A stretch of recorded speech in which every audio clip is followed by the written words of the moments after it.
Welcome to The Plain Truth, a show where we discover some of the answers to mysteries and questions and anomalies in the world around us.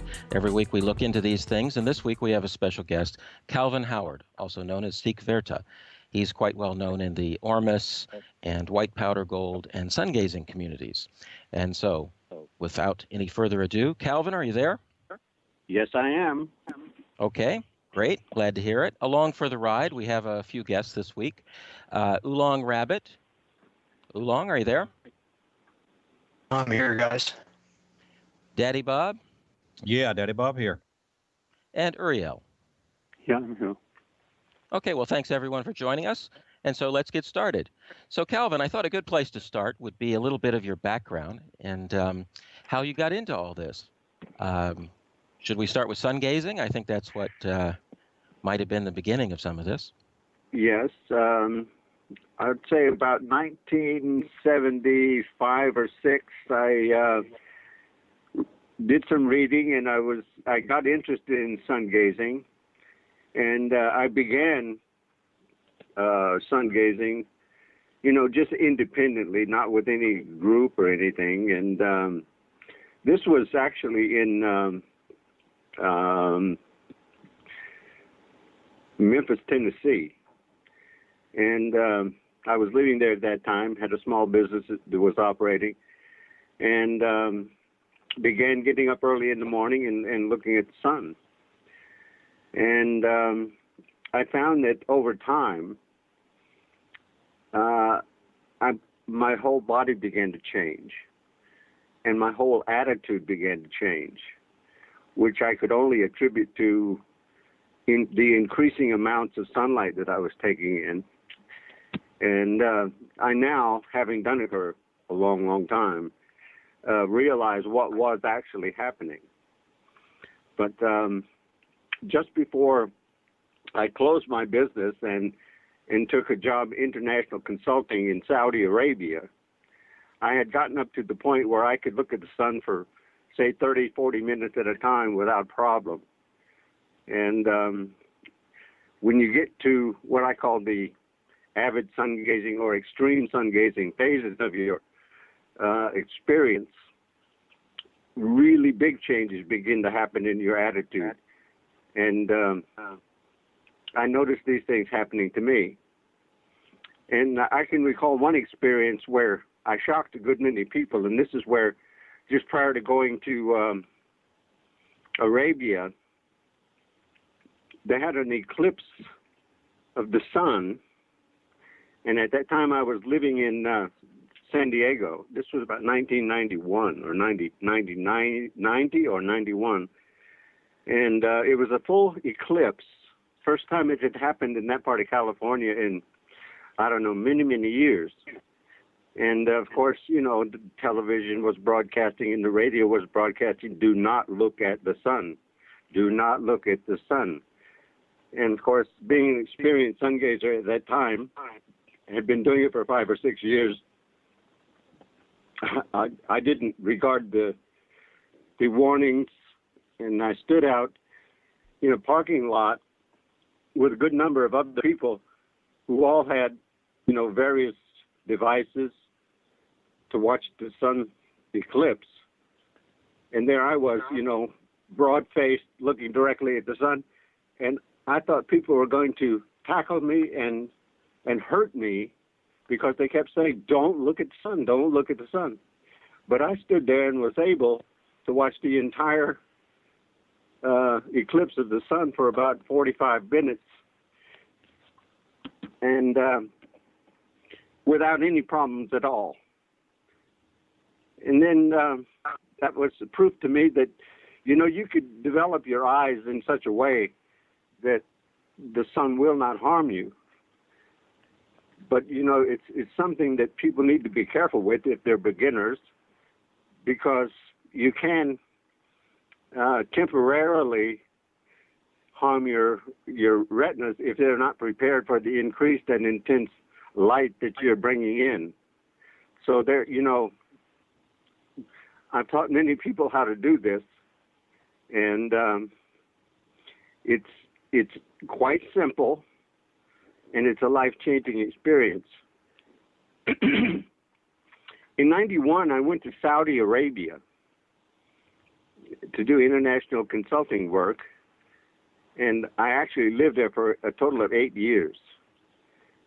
But when I first got to Saudi Arabia, I was there on single status, and so, I was able to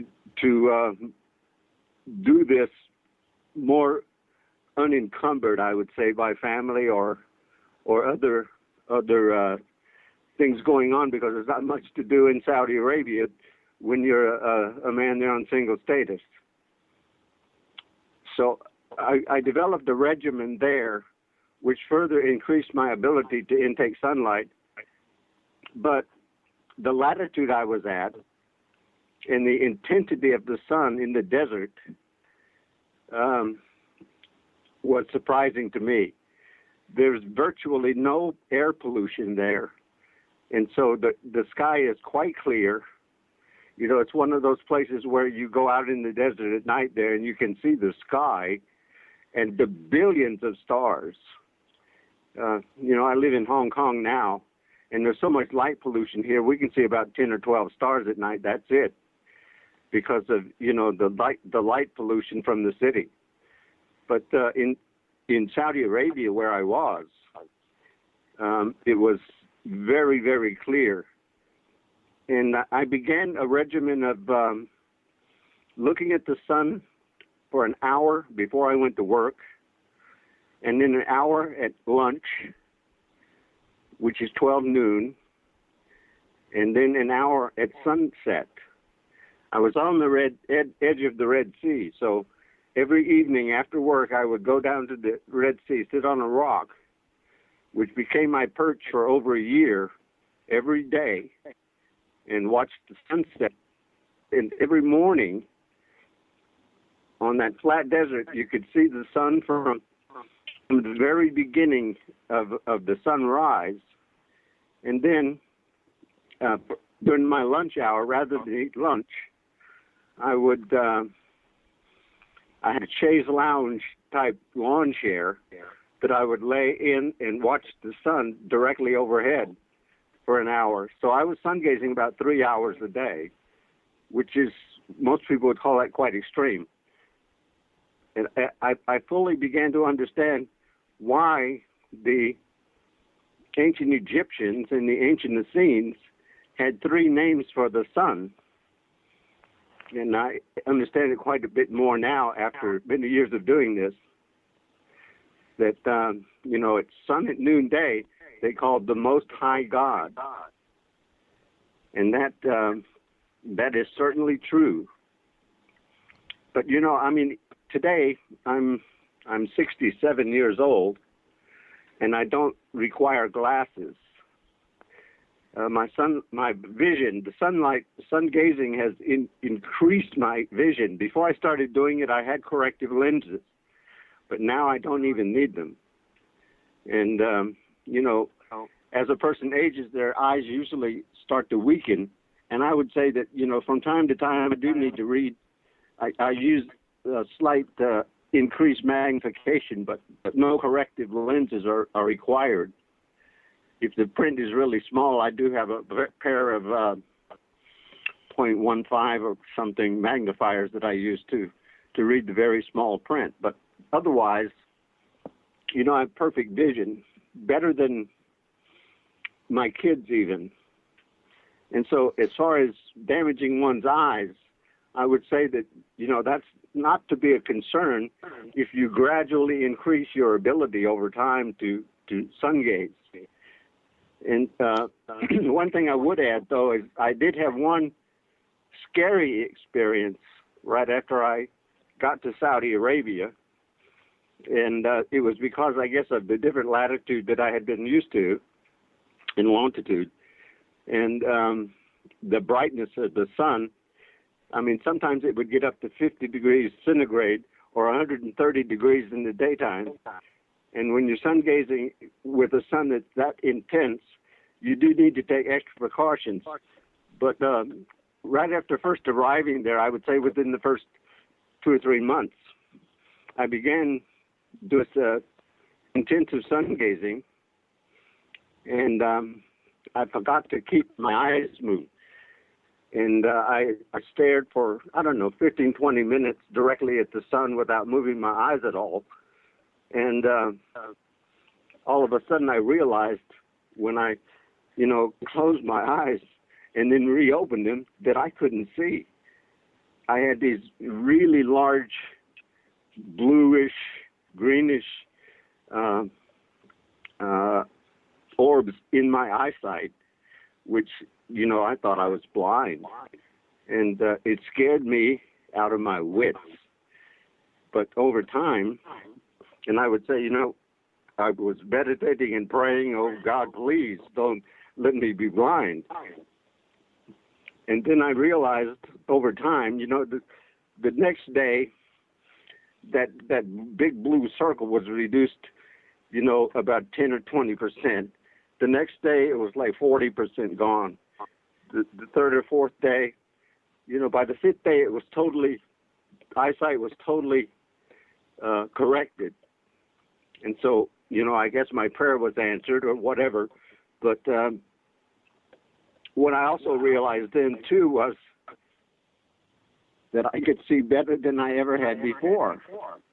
When they corrected themselves, I was able to see the auras around plants, and I was able to see the auras around animals, and I was able to see the auras around people that I was looking at. You could see the rainbow colors and the auras of the people that you were speaking with, and that was a very interesting thing.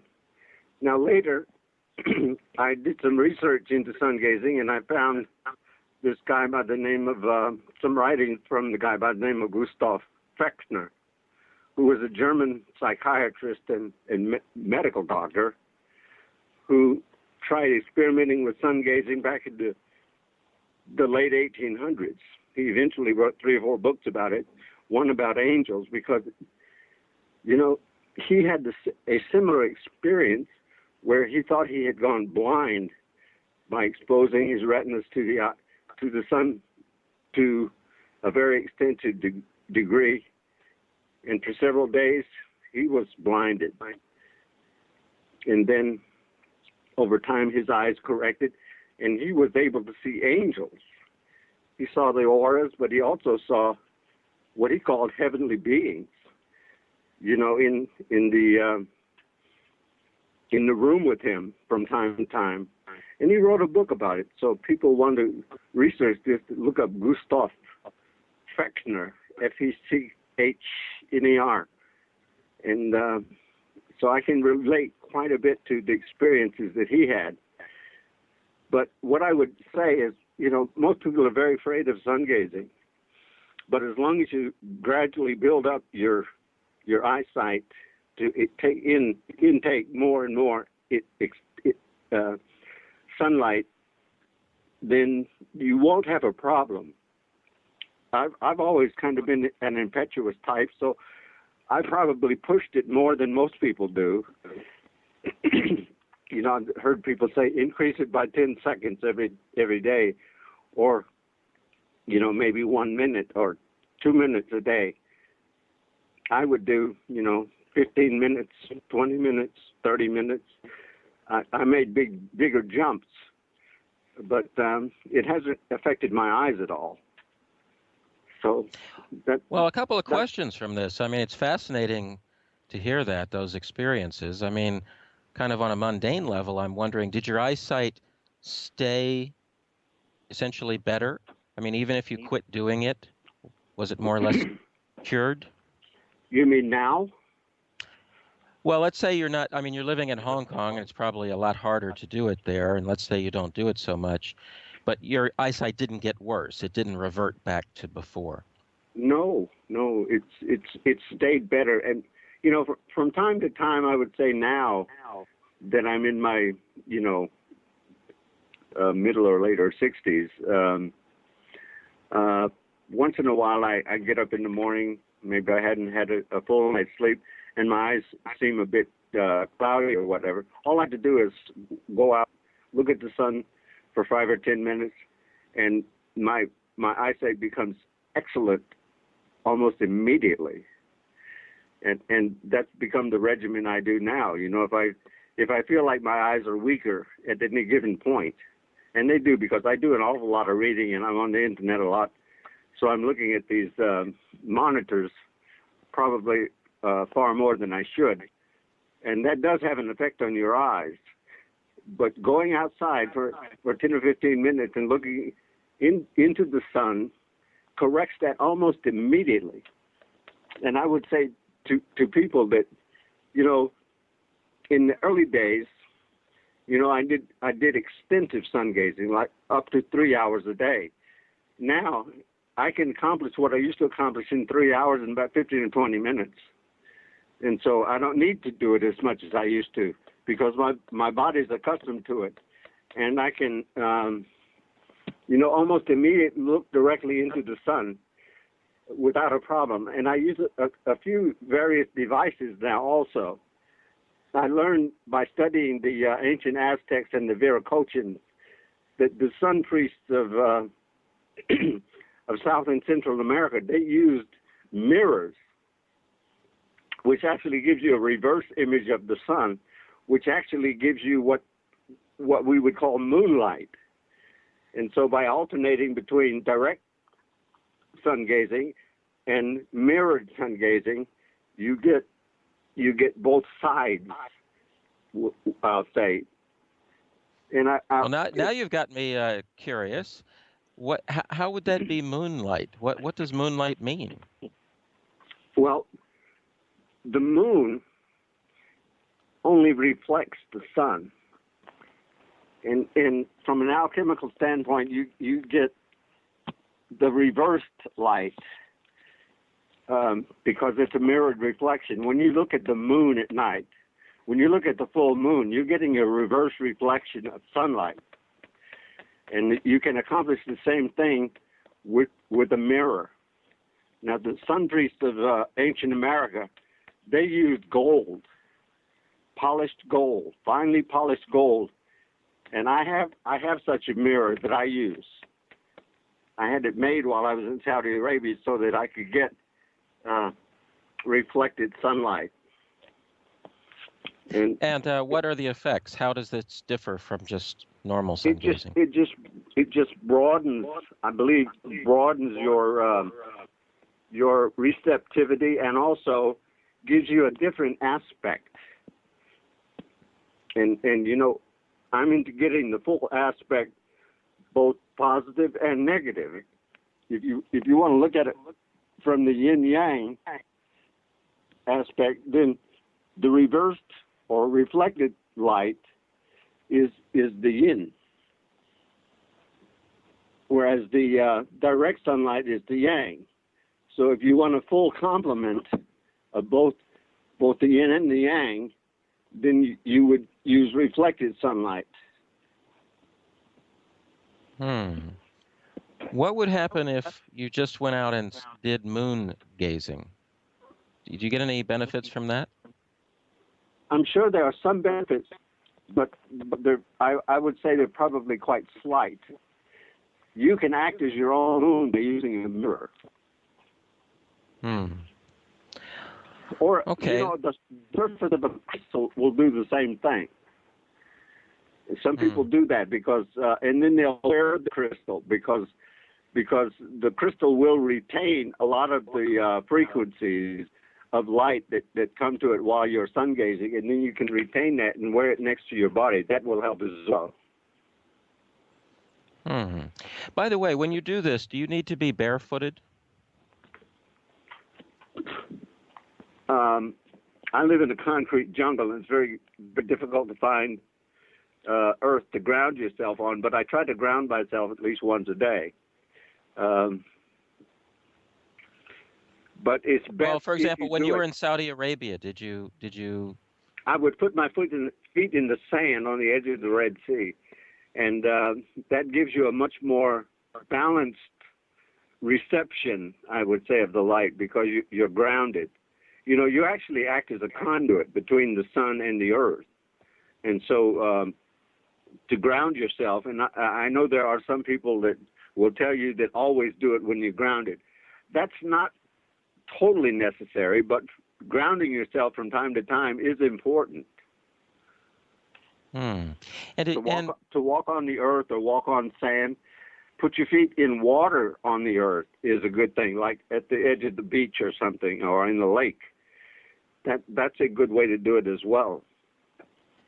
And did you, in the, I guess you might say like the orgone world, people sometimes use their eyes to break up clouds. Did you ever do that? You ever stare at clouds to make them go away? Yes, I've done that.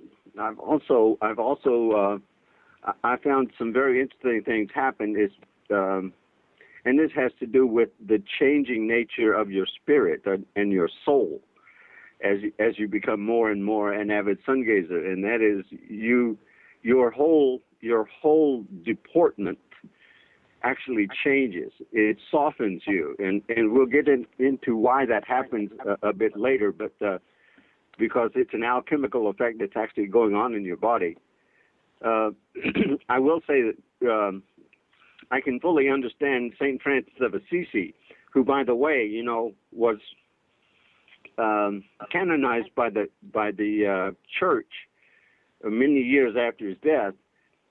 But he didn't live in Assisi. He was from there, but he lived in North Africa, in Egypt, and he was one of what they call the Desert Fathers. And he was noted as to having animals follow him everywhere he went. And I found that also happens to me. When you're an avid sun gazer, and I'm sure St. Francis was too, that I'm often followed by birds. If I go on my roof, for example, and sun gaze here in Hong Kong, I mean, birds come to the trees around me, few as they are. But whenever I'm out sun gazing, the birds come around. And I had that happen in Saudi Arabia too. I mean, I used to go out into the desert 50 or 60 miles from the next person. I mean, long way out there. And I would camp out over the weekend by myself. And I would always try to find a place where there was a sacred spring and a sacred tree. I made them sacred by dedicating them to the service of this work I was doing. And whenever I would wake up in the morning, the tree was covered with birds. Now, where they came from in the middle of the desert, I don't know. But when I was there, the birds would come. And I found that, whenever I was out sun gazing, little animals and little birds would all come around. I thought that was great. I loved it. Well, I'm envious. That sounds like a lot of fun. Well, I think the little animals, they are sun gazers. I mean, the little birds, when they get up in the morning, they're waiting for the sun. They tweet and twerp and like the cock that crows in the morning. They are just so pleased and blessed, and they recognize that with their tweeting and their singing, and they wait for the sun. When I'm out there with them, I think they recognize a kindred spirit, and that's been my experience with little animals. Well, there's kind of a virtuous cycle, the idea of sonic bloom, if you've heard of that, for Yes. the kind of like by having natural sounds early in the morning and a little mist, it makes all kinds of plants and trees very, very happy, and they grow fast and so on. Yeah. And probably applies to us too. It probably would make us all healthier. There's a communication that goes on in all of nature. And I think when you're sun gazing, and especially when you have become an avid sun gazer and do it for, extended periods of time during the day, that your actual aura and your own spirit expands, and you actually become lighter. And I think the animals recognize that in us. In other words, it's a way of communication, that it's from spirit to spirit. I've even called birds what I mean by that is I would, have an intention where I wish some birds would come, and all of a sudden, here comes 3 or 4 of them and land close to me. So I don't know. I mean, I guess there's an instantaneous communication in all things in nature when you're doing that. So I would say there's part of the alchemical change that comes to you when you're an avid sun gazer. Makes sense. Makes sense. Daddy Bob, you got a question? Yeah, Calvin, I've got 3 questions, and I want to start All with right. the easy stuff first. Back when I was on the ORMUS sun gazing list with you, which I'm still on, at that time. I haven't participated much in that. Sorry, I'm just so busy. Oh, I understand. At that time, you had indicated that evening sun gazing or sunset sun gazing was better for health purposes. And at that time, I was able to use that to overcome my seasonal affective disorder or the winter blues. I was able to completely cure it. I never had it again. Would you comment on that? Yes, the light comes in a spectrum as the Earth rotates, and I don't know how many people are into astrology, but I've gotten more and more into it because I understand now the importance of the light and its different phases. The original zodiac, or let's say the oldest one, which we have, which was in the Dendera temple in Egypt.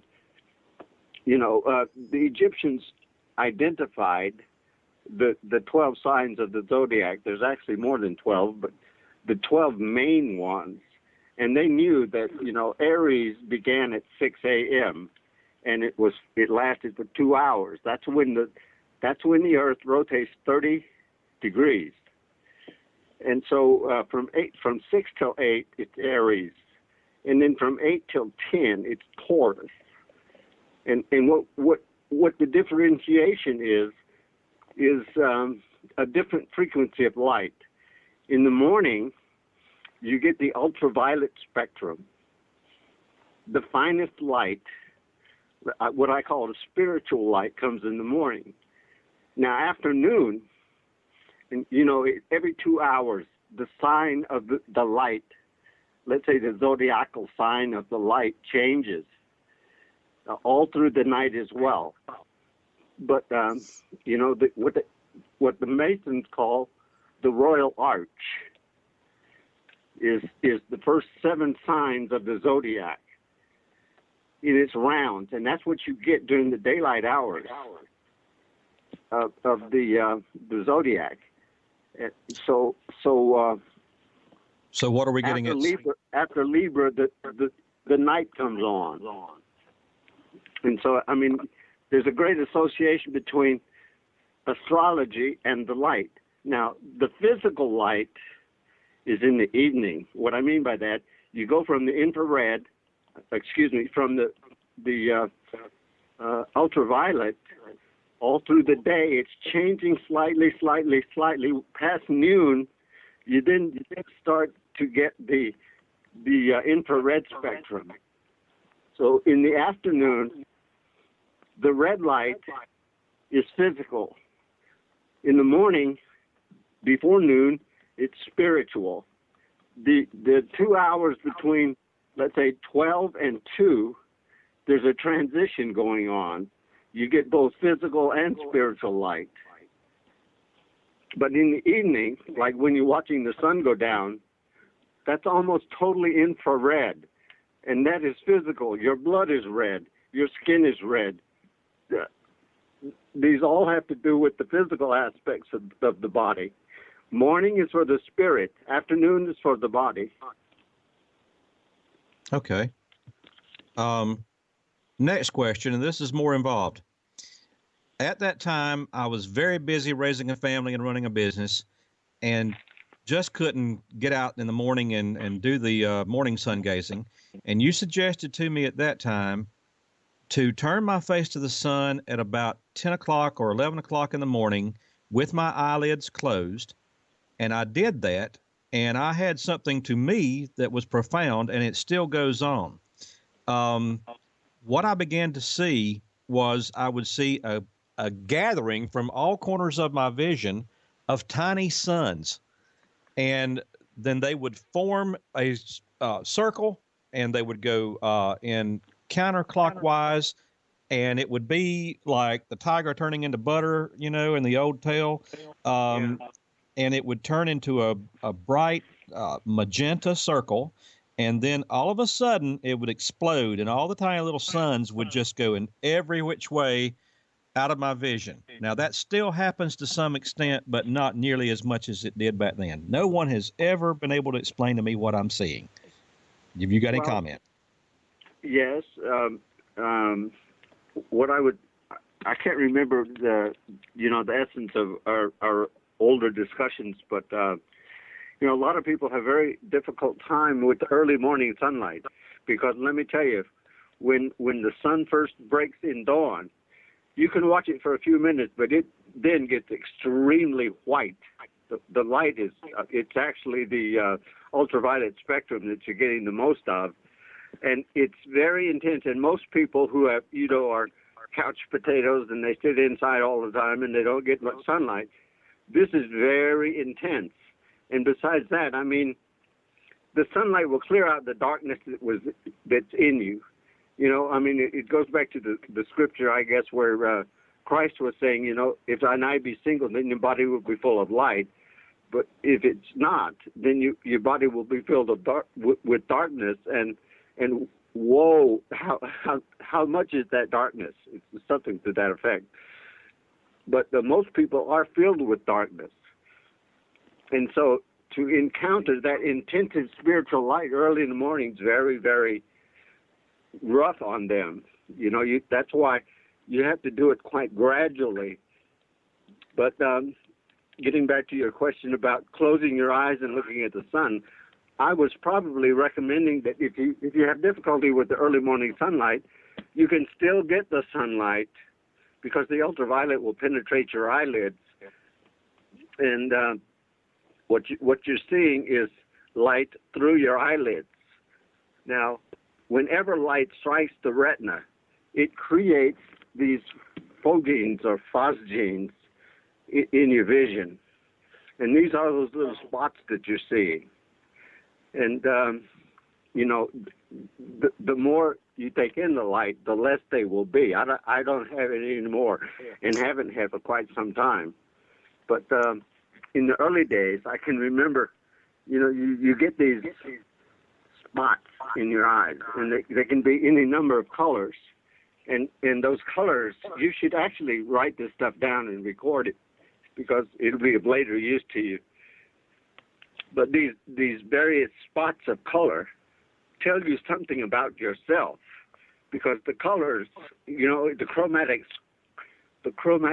scale of colors, they all have meaning also. If you look at the rainbow, it goes from infrared to ultraviolet, or from ultraviolet to infrared.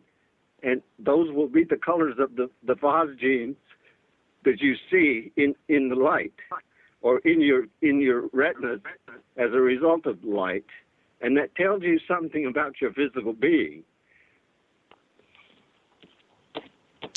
The fact that these would gather and go in a counterclockwise circle, okay, I have seen my brow chakra many times, and it seems to correspond to the spinning of the brow chakra and the size of the brow chakra. Would you comment as to any relevance that may have to the third eye and the brow chakra? Well, the crown chakra is white light, and therefore it contains all the light. Okay, white light has all of the colors in them. If you look at a chakra chart, you'll see that it starts from infrared at the bottom, and it goes all the way up to ultraviolet. This is corresponding to your body and the chakras in your body. So the light is telling you where you need to do the work. If you look at the colors, because you know most people when they first start sun gazing, they are not aware that they're full of darkness, but the sun will tell you where you need to work. I mean, if you see a lot of red splotches, you know you need to work on the lower chakras. If you see lighter and lighter and lighter, or the greens and you know the middle chakra is green, the crown chakra is ultraviolet and turns to white on the top crown chakra. So these are indications to you. The sun will speak to you. There are messages in the sunlight. And we need to learn how to read them and understand them. And that will come through, you know, the more and more sun gazing that you do will actually tell you a lot of things about yourself that you need to be doing and working on. I hope that answers that. Did you meditate? Do I meditate? Absolutely. Sun gazing is, in fact, meditation. Right. Now, here's the question. When you were doing the intensive period in Saudi Arabia, did you add with it meditation, or do you recommend, how do you recommend a kind of balance with this? Well, this is what I used to do. There's another scripture that where we're instructed, don't pray in public. You know, retire to your closet and be there alone. Okay, and prayer.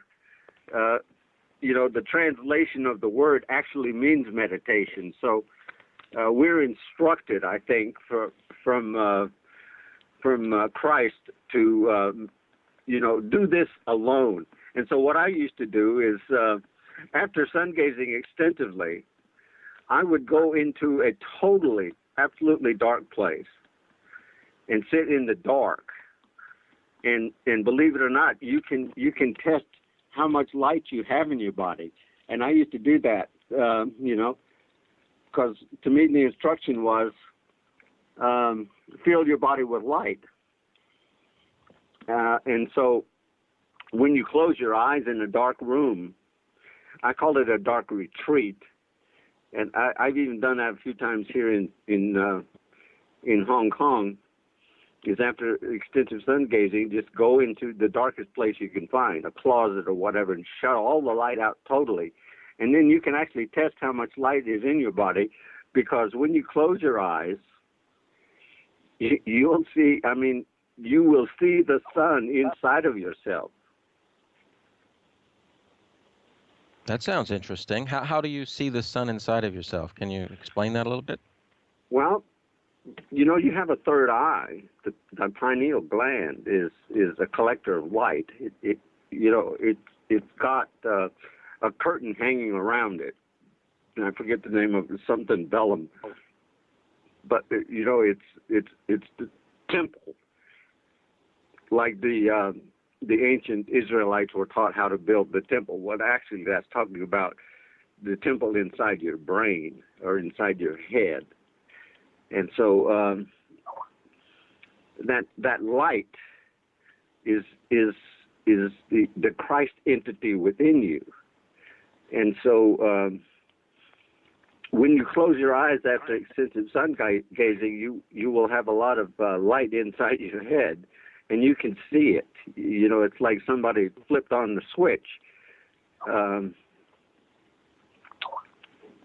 I guess, is that answering your question?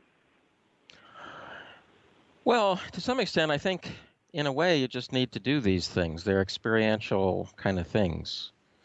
So yes, it's all about self-learning. But what I'm saying is, in the dark retreat, that it's extending your meditation. You take in the light, and then you go into the dark place, and you can actually test the amount of light that's in your body.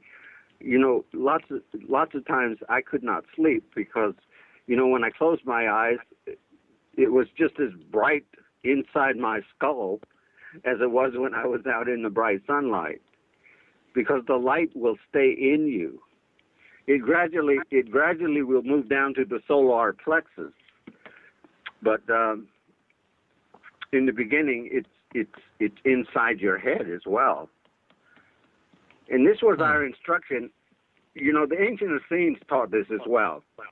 Now, I hold that Jesus was actually an Essene. He was a sun gazer.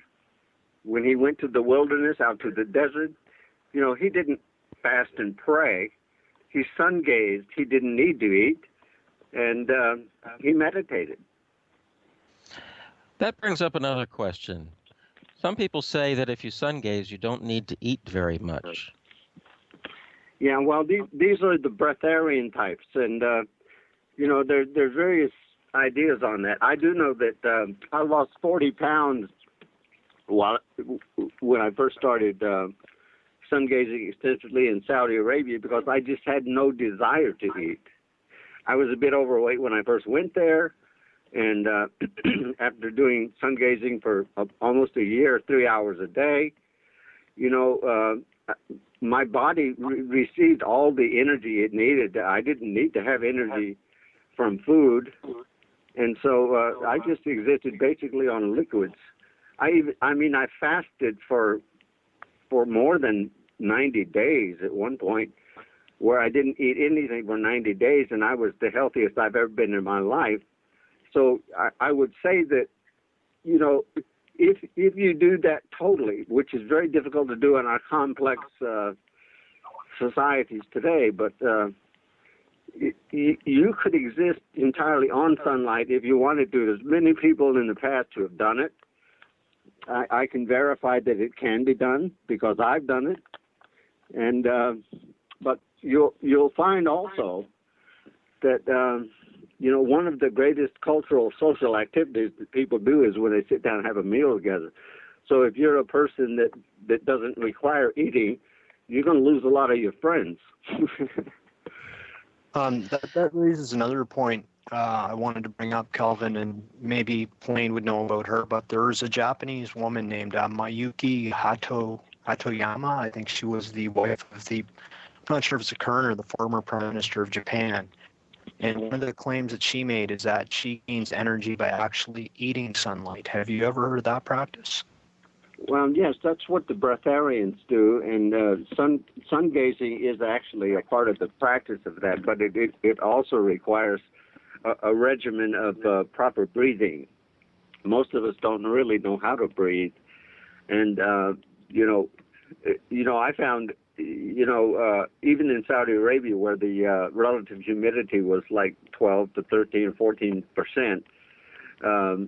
You can, by proper breathing techniques while you're sun gazing, you can actually extract the moisture that's in the air you breathe, so that you don't even require water or liquids. Now, I would caution people to be extremely careful with that, because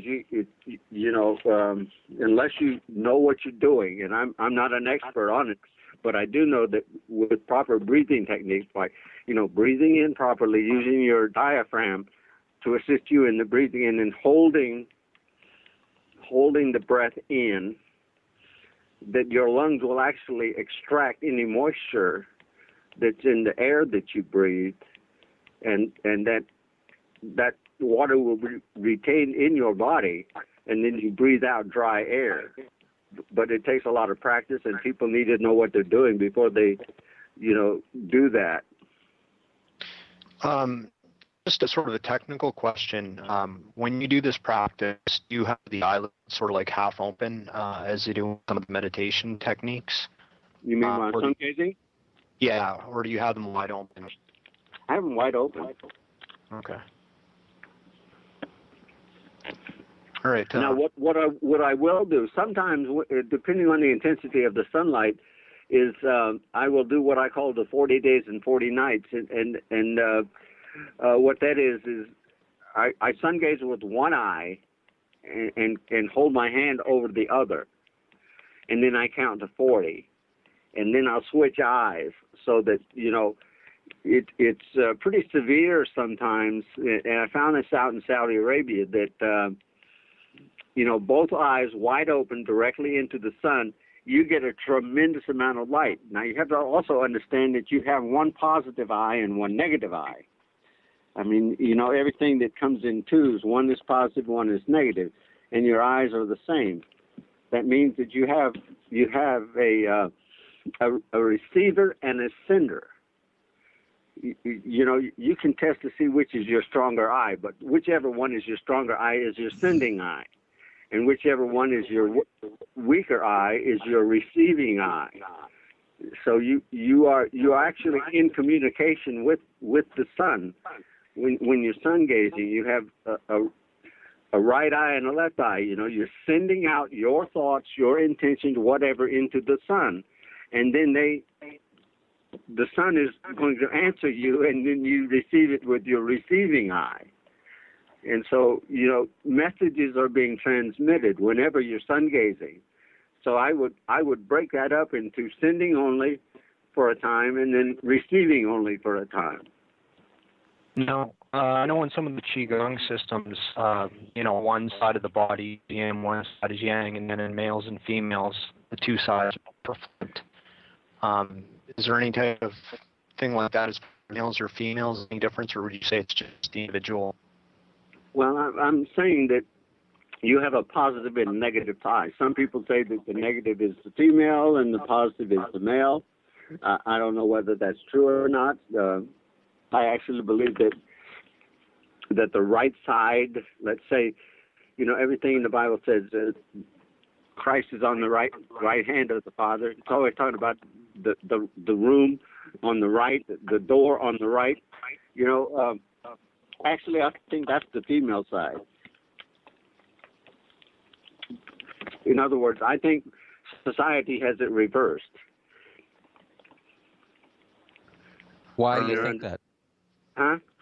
Why do you think that? I think that because I think ultimate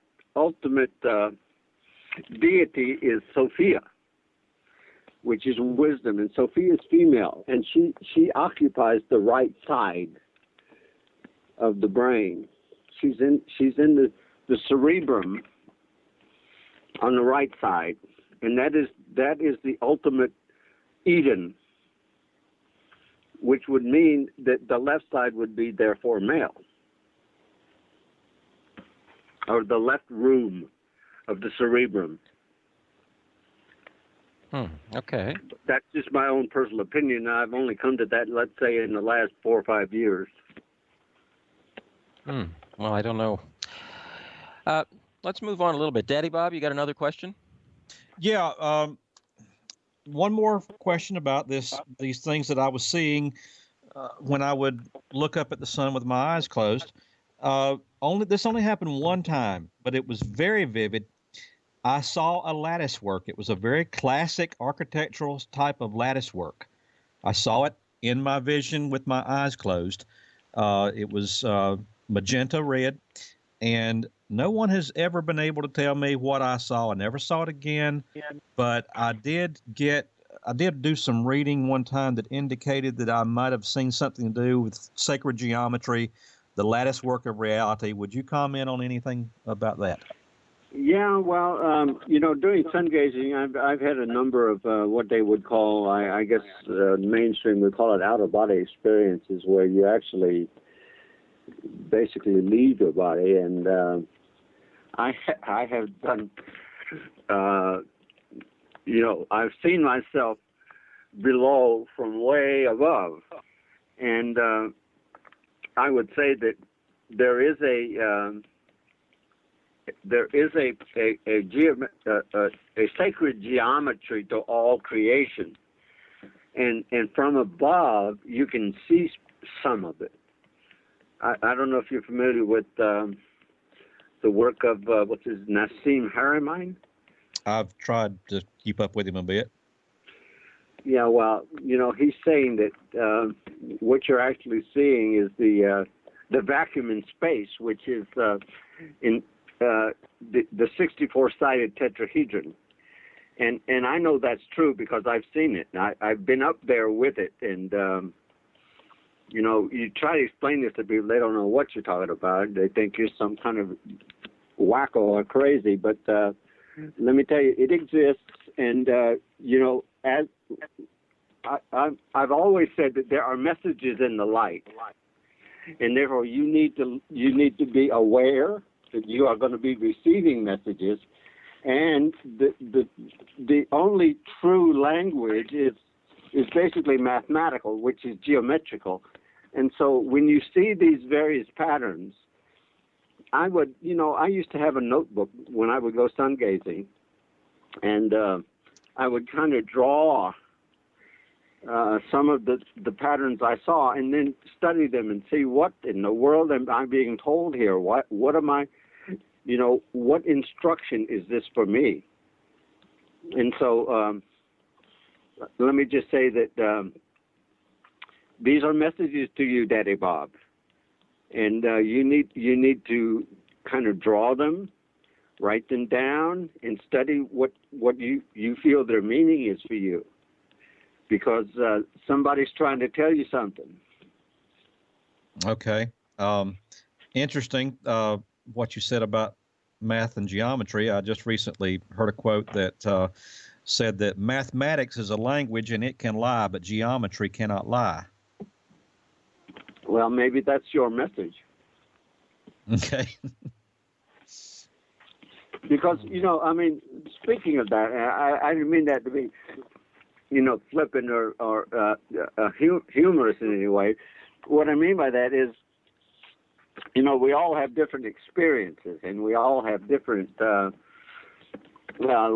outlooks on our life, and we also have different plans and all this, but we all are here for our own singular purpose.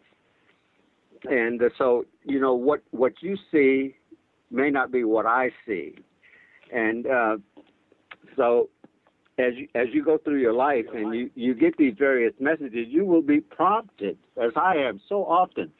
I will see something or hear something or read something as a result of sun gazing. Thoughts will come to me while I'm sun gazing, and then I make a note of it. That's why I say it's always good to have a notebook with you, so you can write down these instantaneous thoughts that come to you, because they're extremely important to you, because the sunlight will stimulate your highest thoughts, and those thoughts are important to you. You need to write these things down and then do the research, because somebody's trying to tell you something. Okay. All right, I understand. Hey, Uriel, have you got any questions? I don't know if I really have any questions. He's covered all the things I had questions about already. So I think I'm kind of left in a state of wonderment at the wisdom of this man. I have had experience with sun gazing and with not eating because of sun gazing, and I was interested that he'd had pretty much the same experience. Well, my experience is so limited, but even just being in the sun, not sun gazing, but just being in the sun makes me want to eat less. I don't know if others have that experience. Well, that's true, because the sun is the ultimate energy. I mean, it's feeding your skin cells as well. So I mean, you do have a tendency to eat less when you have a lot of sunlight coming into you, whether it be on the surface or whether the skin surface, or whether or not you're actually intaking it into your body through light. And let me say a little bit about that, which is something I haven't yet covered, and that is that getting back to this idea that we have these power centers or chakras within our body, and I've learned this since I've been doing a lot of alchemy, and that is that we in order to, well, let's say that everything that's going on in nature is an alchemical process, including your own life and growth and development.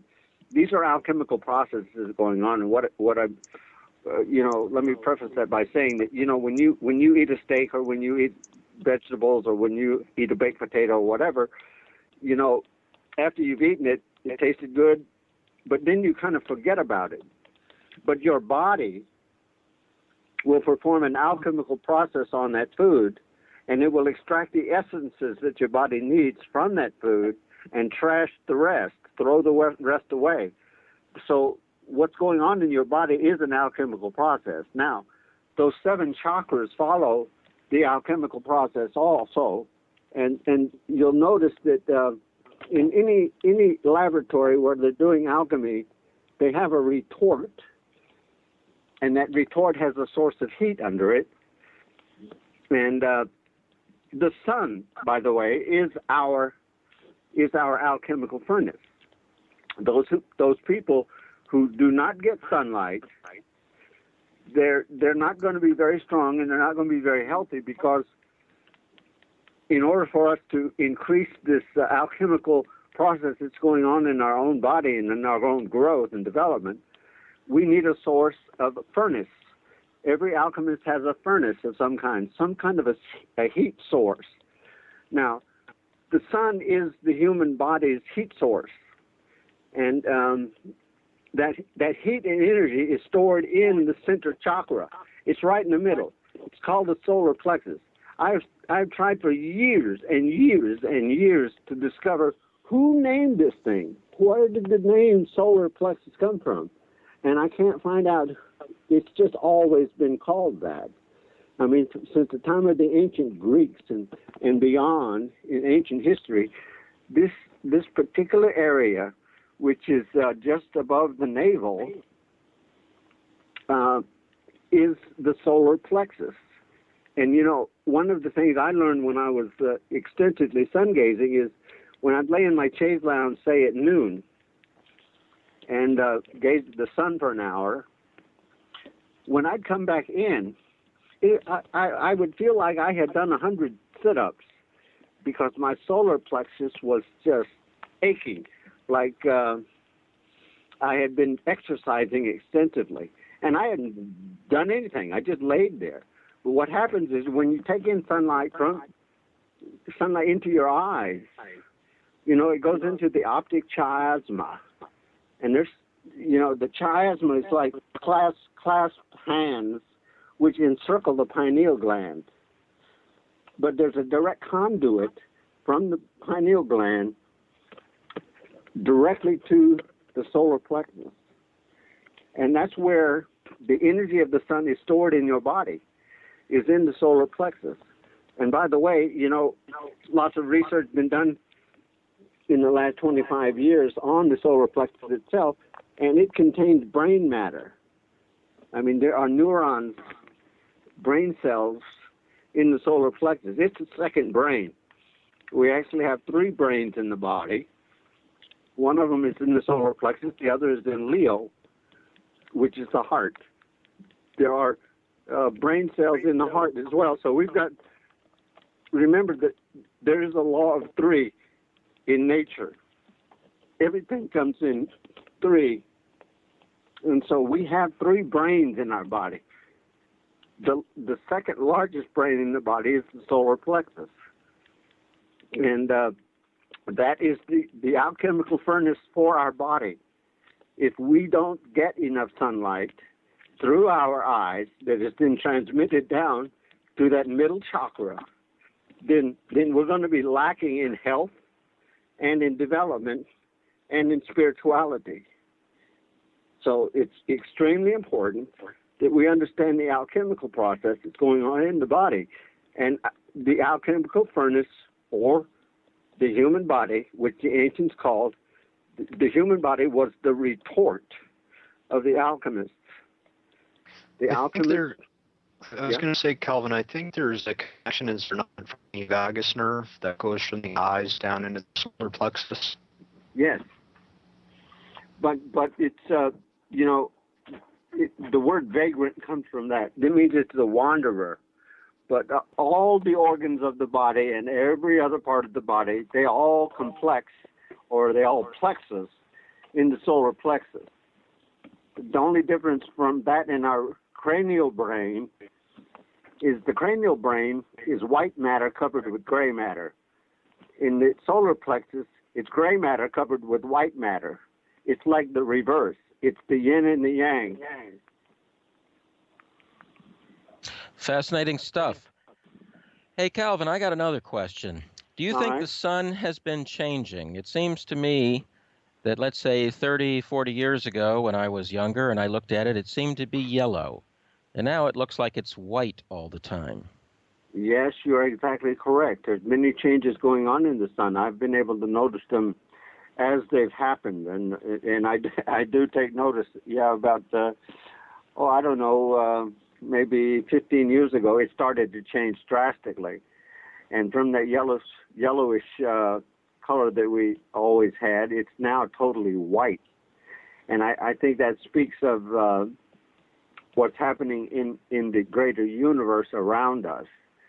There are influences that we don't really understand or know about, and it also has to do with the progression of our solar system in reference to its position in the galaxy. So, I mean, everything is cyclic. Everything is in a circular or orbital path, and our position now. Let's say from the standpoint of the zodiac, we are moving, every 30 degrees around the galaxy changes the sign. Therefore, it changes the frequency. And whatever's coming out from the central sun of our galaxy, it also affects all the extremities of the solar systems within that galaxy. So as our solar system, which is on one of the outer peripheries of the Orion arm of the galaxy, it changes. It will, we are coming into the golden age, I believe, soon, and this is evident in the changing sun. I read an article yesterday. It said that, I'm from Louisiana, so there's a lot of hurricanes down in that area. We used to call it Hurricane Alley. And, we used to have 4, 5, 6 hurricanes a year come through my neighborhood. This year, there were 0. And this is the first time, let's say, in the last 45 or 50 years, this is the lowest hurricane season in the Gulf, U.S. Gulf area, in the past 50 years. And I'm saying, this is a sign, man. It could be, Calvin, that might be the government messing around with the HERP weather modification program. Well, I'm not sure that's true. They can do some things, but let me tell you, they're not as powerful as our sun. They're not as powerful as the solar system that's moving constantly. It has to do with the positioning of us within our galaxy, and also our relationship to the sun, which, the sun is a pump. The central sun is the pump. I think one thing that most sun gazers will realize pretty quick is when they look at the sun, this thing is like vibrating. I mean, it's vibrating at a certain frequency. It's in and out, in and out, in and out, in and out at a very high frequency, but it's pumping. And every intake is pulling all the information from the central sun and the solar system and all the planets into itself, and then it throws it back out again. And it's pumping in, pumping out. That's why when we send intentions to the sun, it's also pumping in what we send it, and magnifying it, 10-fold, 20-fold, 40-fold, 100-fold. It's pumping it back out after it's energized it. It's basically like a macrocosm then of our chakra system, right? Excuse me? So you could say like the sun and the planets are sort of a macrocosm of our own chakra system. It's all in the same pattern. And I think we're going to be going through some very interesting times very soon, if they're not already here.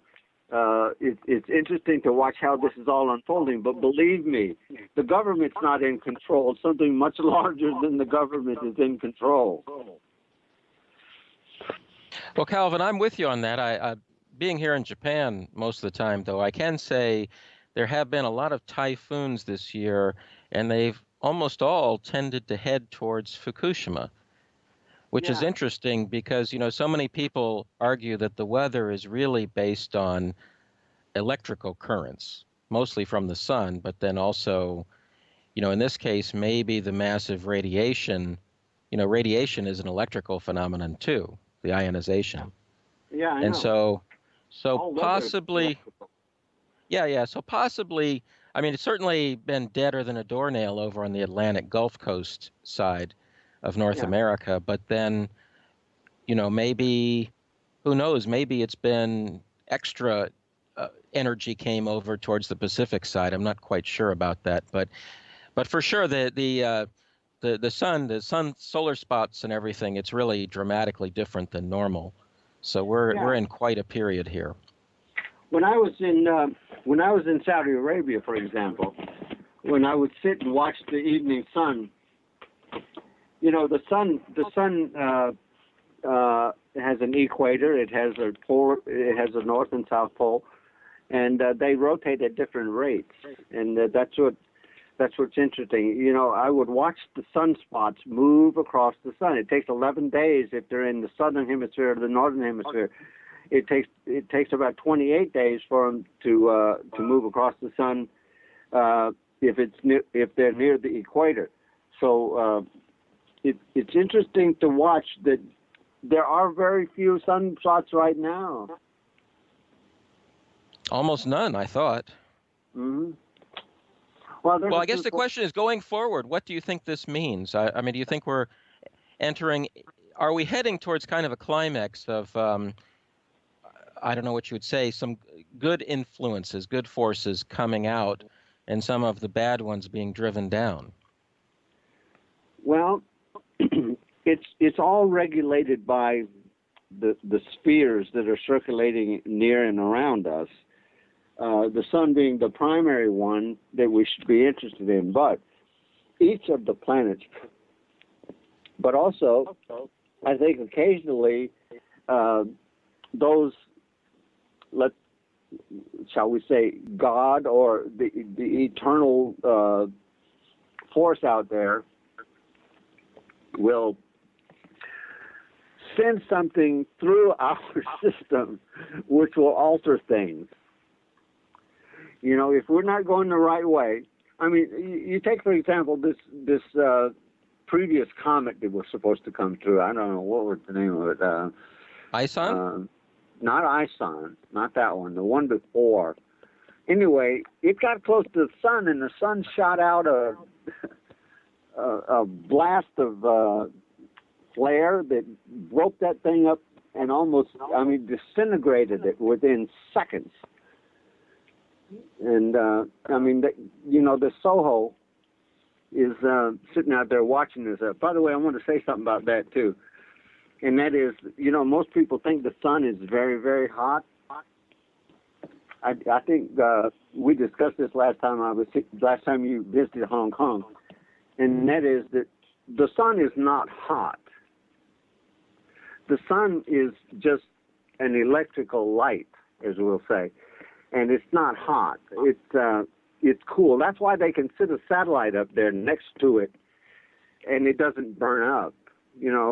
Most people, they don't think this deeply, but if the sun is so hot, how could they fly a rocket up there and place a satellite very close to it to watch everything that's going on the surface of the sun? It should burn up, right? No, the sun is not hot. What makes the sun appear hot is our atmosphere. And here's a test everybody can do. And that is, take a piece of paper, put it in your microwave oven, and turn it on for a minute and see what happens. Now, a plain piece of paper, nothing will happen. Now, take that piece of paper and wet it, and then put it in your microwave oven, turn it on for a minute, and you'll start a fire. It's not the microwaves that are hot. It's what they do to the moisture. Now, we feel the sun's heat because that light is coming, that microwave light is coming through an atmosphere which is very moist. And so when it comes through, it heats up, and that's what keeps the earth warm. It's the atmosphere. It's not the light of the sun. The light of the sun is cool. It's not hot. Well, along with that, that's kind of sounding like Eric Dollard and some other theorists out there. Do you think that outside from a distance, in other words, not from the Earth, but from far away, is the sun even visible? Do you think? I don't know. Yeah, I don't know, but I mean, it is conceivable because, like you said, the heat is really a localized thing because we have so much water all around us. That's true. And it is the moisture in the atmosphere which gives the effect that the sun is hot, but it's actually not hot. It's just a light. It's a light that's sending out microwaves, and those microwaves heat up the earth when they hit the moisture in the atmosphere. Well, I just would like to hear what, Tesla had a vision about what the sun was. I just wonder what that vision was. That story where he kind of was on the bench, catatonic for 15 minutes, and then he realized what the sun was. That story is kind of famous. I'd like to see that. Let's see. Are there any other things we ought to get in here about the sun? This is such a fascinating topic. Do you happen to feel like Professor McCanney that this electrical phenomenon means that comets could be dangerous because like the bug zapper effect? Are we moving into an area in space where we have to be worried that more and more asteroids or comets or things like that might have a big effect on us? Well, the sun is like a big magnet, and it's pulling things in. It's our atmosphere also that disintegrates most of these things as they come through it. And I guess if whatever's headed toward us is large enough, it can break through. I don't know what to think about if you're making reference to ISON or not, but I don't know. No, not really. No, actually, he's not. He's just saying that all of the legends in history about comets being omens and things in the sky and all that, they're actually true because, first of all, comets are not made of ice. That has nothing to do with it, right? It's the electrical effect, and exactly it's something like the Grand Canyon is a lightning strike, in other words, and. I'm a believer in the expanding Earth theory, and this will bring us into the topic of the ORMUS too. Okay. I posted something on the ORMUS Facebook page the other day, and somebody thought I was an absolute idiot for doing it, because the question was, what is ORMUS? And I said it's particle sunlight.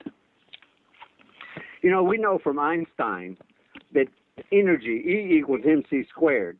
Now, you can, transpose algebraically that formula, and you'll find out that actually energy has mass.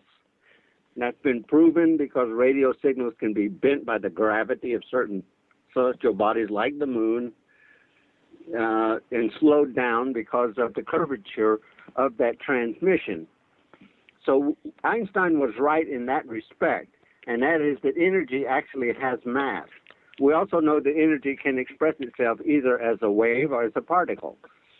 And so all this light that comes through the Earth, from the stars, from the sun, from the central sun, eventually particleized and come to the Earth. I don't know if you're a believer in the expanding Earth theory. Oh, I happen to be. Neil Adams has those great videos on YouTube. Yeah, well, that pretty well explains it. But, it takes a number of millennia, we'll say, for the Earth to collect enough of these particles of sunlight, which I call ORMUS, to gather on the Earth. I read an estimate somewhere like 20 billion tons of this materialized light is on the surface. It's like a centimeter of new material that's deposited on the Earth every year. And so, as it builds up and builds up, it gets heavier and heavier and heavier. It forces itself down into the Earth as more layers are deposited on top of it. And therefore, it has to go somewhere. Therefore, we have the volcanoes that, eject some of the pressure from below. And also, the Earth itself expands. Hence, we have these sinkholes. Hence, we have this crack like the one that appeared in Portugal and Spain that went for over 10 miles, where there was a huge crack. It was like a miniature Grand Canyon. And so, I don't believe that the Colorado River made the Grand Canyon. I was just there back this past May. I believe that the river found the crevice. If you look at the walls of the Grand Canyon, you'll see the layering effect, the sedimentary layering, which they say was deposited by Lake Bonneville, millions of years ago. I don't believe that. Where is that material coming from? It's coming from the sky. The Earth is collecting it in the form of particled sunlight. Therefore, the Earth is getting heavier, it's getting larger, it expands. And these cracks that appear in the Earth, these sinkholes that appear, these volcanoes that erupt, they're all a result of the tremendous new pressure that accumulates on the Earth's surface. Well, I'm with you on the expanding Earth idea. It seems quite reasonable. But getting to the ORMUS as this kind of light particle, then as a practical matter, what does it turn into? So when we gather ORMUS, for example, from seawater or something, what are we actually doing? How are we getting it? Well, before we get into that, let me just say that, while I was in Saudi Arabia, I also started looking into this ORMUS stuff, and I began looking into David Hudson. Well, actually, it was, I guess, around. I left Saudi Arabia in '94, and he actually, I guess, showed his writings and his patent and all that around '95 or '96. Anyway, I joined the Science of the Spirit Foundation because I have relatives that live in Phoenix area, in Mesa, and while visiting over there, I was reading these stories about him, and so I got very interested in that, and I began trying to make ORMUS back in those days, and the first ORMUS I ever made was with dew, and it's in the air. That's why I say that ORMUS is actually particled sunlight. That's why, in my company, Tibetan Gold, we call our basic ORMUS products liquid sunlight because I believe that's what it is. And you can make it out of dew, which is actually, the moisture from the air, and there is stuff in it. And this stuff is ORMUS. Or it's a monatomic. It's a single atom form of light, which is a condensed particle of energy, and that's why it has interesting effects upon the human body when you take it because it's full of light.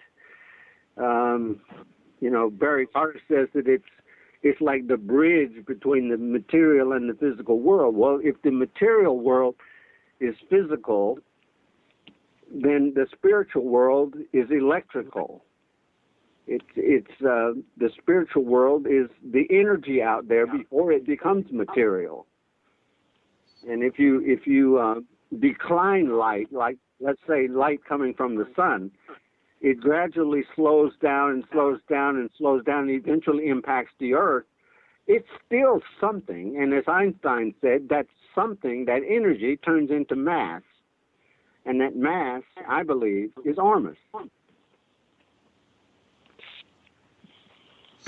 Okay, and then as a practical matter, the stuff that we see on the market, different people making it, is most of it from seawater, or like in your case, you use what, Tibetan lakes? What do you tend to go with? Well, I went to school in Utah, so I was near and around the Great Salt Lake for a while, and I have extracted ORMUS from Salt Lake water. I was in Jordan many times, and went and got water from the Dead Sea and salt from the Dead Sea, so I made ORMUS from that. I lived in Southern California for a while, so I got some water from the Salton Sea, and I've made ORMUS from just about everything you can think of, any kind and every kind of salt. And when I first came to Hong Kong,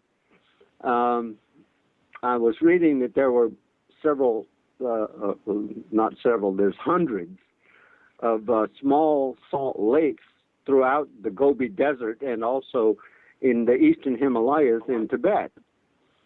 And, I was bound and determined to find the best source for natural ORMUS that could be found. And so a friend of mine who's Chinese and speaks both Mandarin and Cantonese, he's an electrical engineer educated at Berkeley in California. We decided to take a trek. We put on our Indiana Jones clothes and flew up to Garimu, which is like the last Chinese city before you enter Tibet.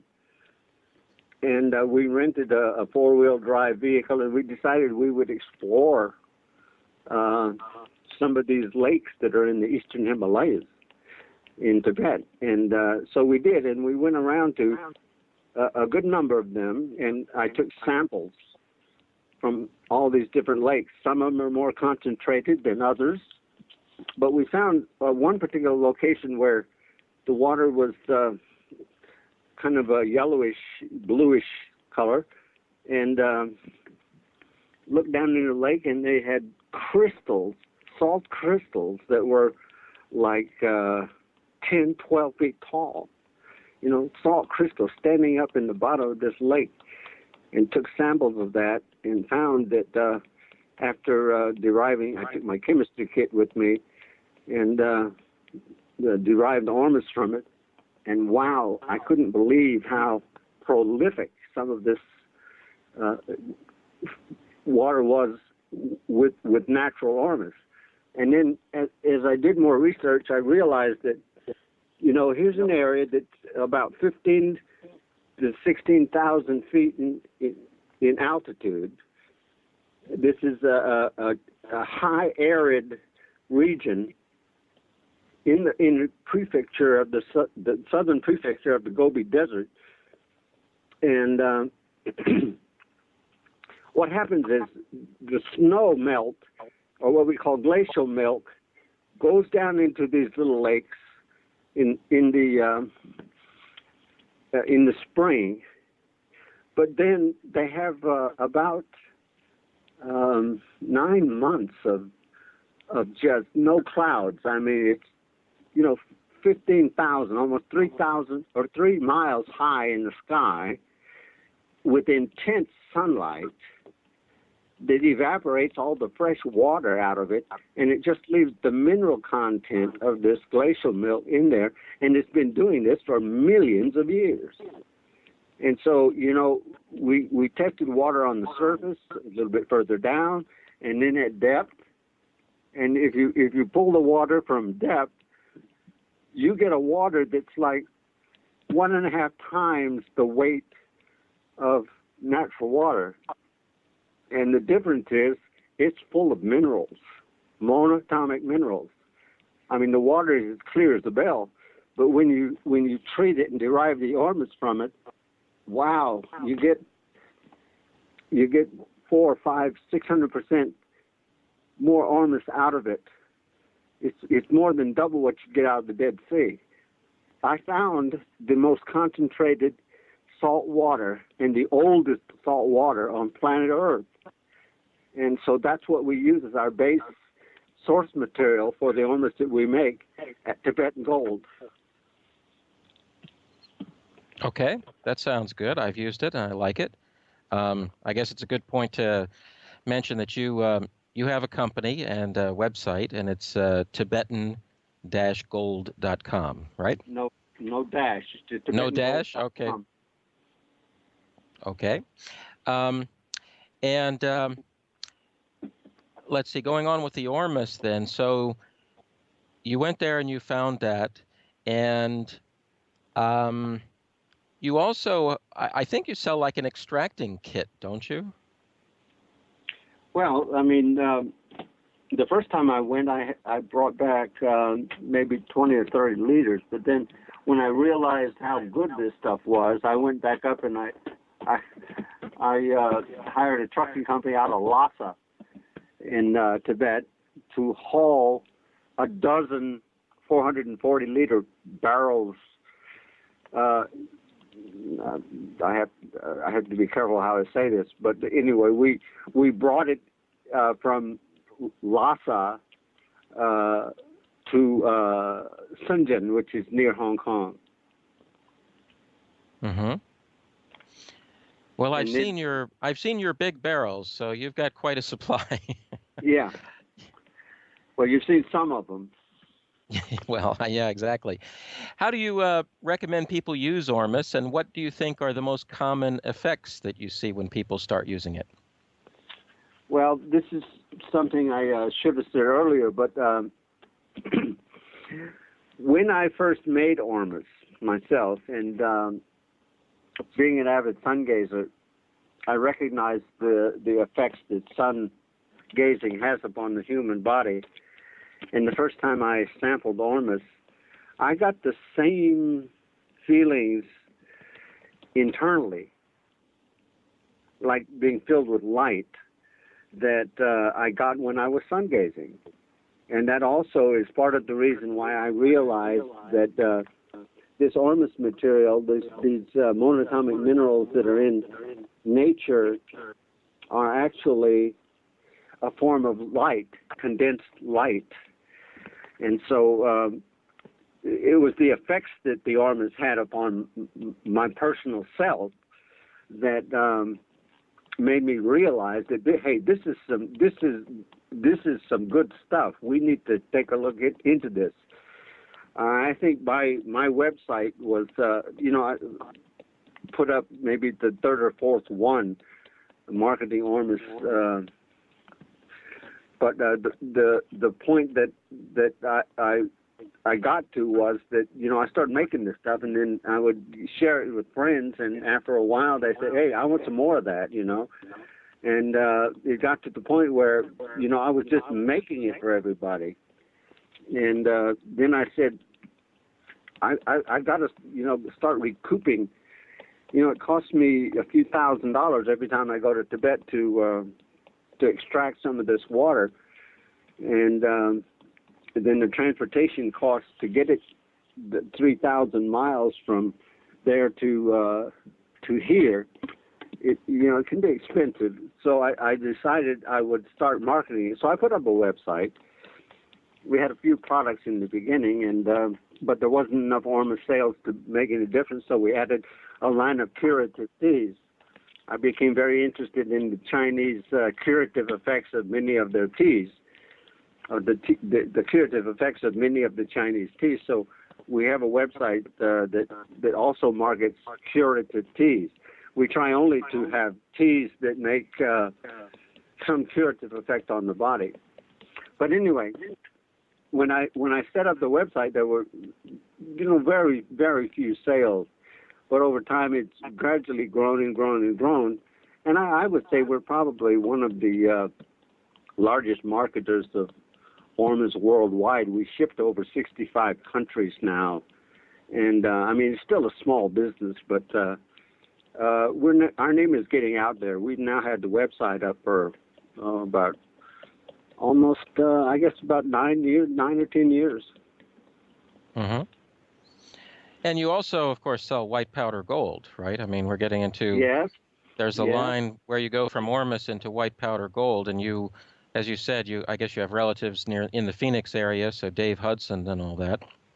Yes, and I studied extensively the material of David Hudson and what he was trying to do. I know David Hudson. I've met him. I've got pictures made with him. But I would say that, there's two forms of ORMUS. That's from nature, and you can also alchemically reproduce it from ingot metals.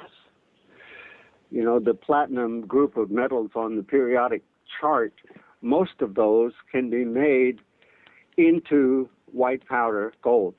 Now, it's interesting that, the term white powder gold, there's some people selling, I know there's a guy on Facebook that sells it. He's selling 15 grams of it for about $40. But, that is not white powder gold. That has to be made from salt. In other words, natural. Whereas we make products using the David Hudson formula or slight variations thereof. By the way, David Hudson's a businessman. He didn't reveal everything chemically. Now, my background is chemistry and physics, so I know what he left out in his patent. Anybody can go on the internet and read the David Hudson patent for this, which gives a prescription of exactly how to derive ORMUS. In other words, to back engineer nature from the metals, getting back to this expanding Earth theory where these particles come to the Earth and they get forced down into the Earth. All these minerals, all of these elements that are on the periodic table, they started out as this materialized sunlight, but then they, under various conditions of heat and pressure, they form into these different materials. Now, what an alchemist does is he takes these things and back engineers them back to the original white powder or the original ORMUS. Now, there's a difference between what David Hudson made and what nature makes, and that is that, you can take gold, ingot gold, let's say 99.999 pure gold, and you can break it down into its monatomic state. And so during the past 6 years, I've been doing that. So we have both the natural ORMUS and we have the back-engineered monatomic made from pure gold. If you make it from, let's say, seawater or from Dead Sea salt or Dead Sea water or some of these other things, you're going to get a variety of minerals in it. Most of them, they used to call it C11, SEA, meaning that there were identifiable about 11 different minerals in that. It could be some platinum, some palladium, some osmium, some gold, some silver, any of the 11 or 12 platinum group metals. That's what nature gives you. But if you make it from pure gold, then you actually do create pure monatomic white powder gold. And we do eight varieties. We do copper and palladium and platinum, iridium, rhodium. And so, these can be made directly from the pure metals, and then that this is pure gold, or it's pure platinum, or it's pure iridium. It's not some mixture of 11 different ones being called white powder gold. There is I can tell you for sure, at the price of gold and iridium and rhodium these days, there's no way you could sell 15 grams of this stuff if you made it from the pure metals.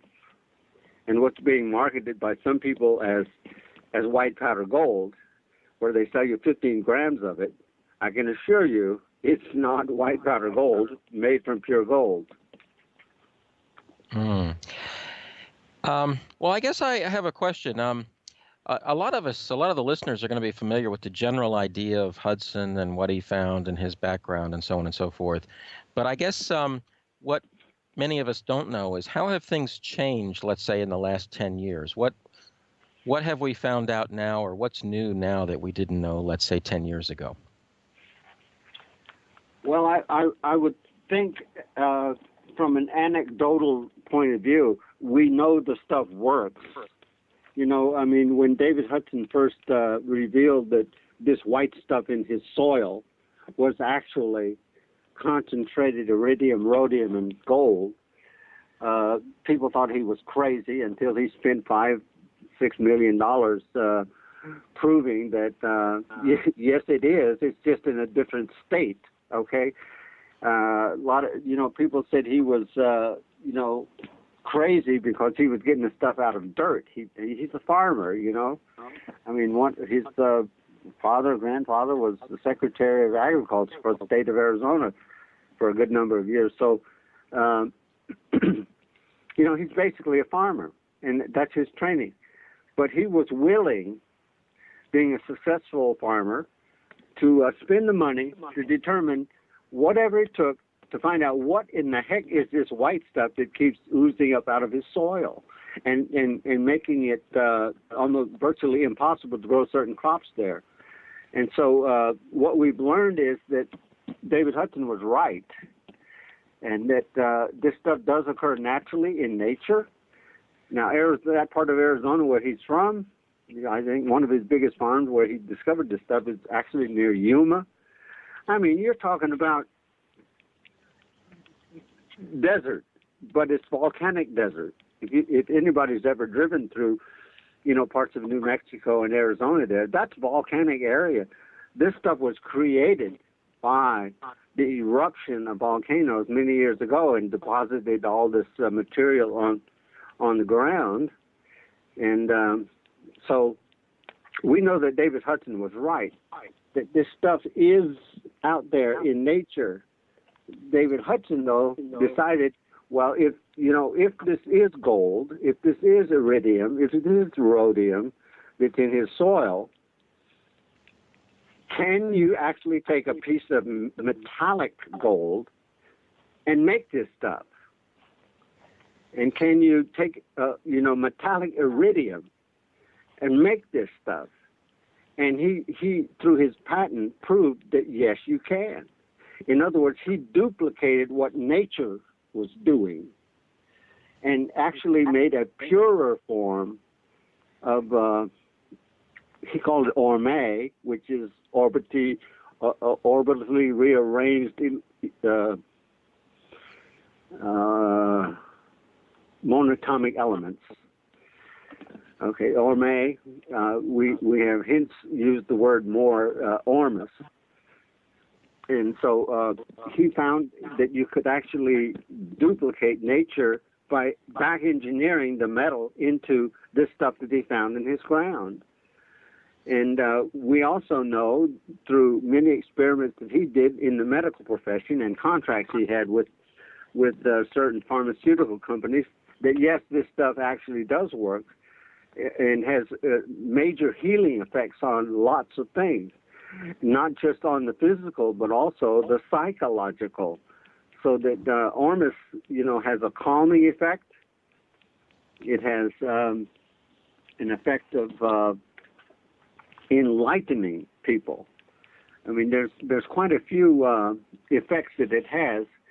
I would recommend anybody interested in learning more about ORMUS, they look up, Google Chris Emmons, who wrote a book. It's kind of like the definitive ORMUS manual called ORMUS. And it describes how to make it. I mean, I know Chris. She's from Florida. And she spent years putting together all the different ways that people have been making ORMUS, and she does a good job in a very professionally done work that people can study more about ORMUS. Sounds good. Sounds good. Now, for those who are interested in taking variations of the white powder gold, what would you suggest? How should they go about learning? I mean, they have different traits, right? Iridium, platinum. Yes, you have there's red powder gold, right? There's white powder yes. gold. Can you hold just a second? Okay. Come plug it. Get your charger and plug it. Come plug in. Recharge your laptop. Not yet, but it's getting close. So plug it now. Here's something.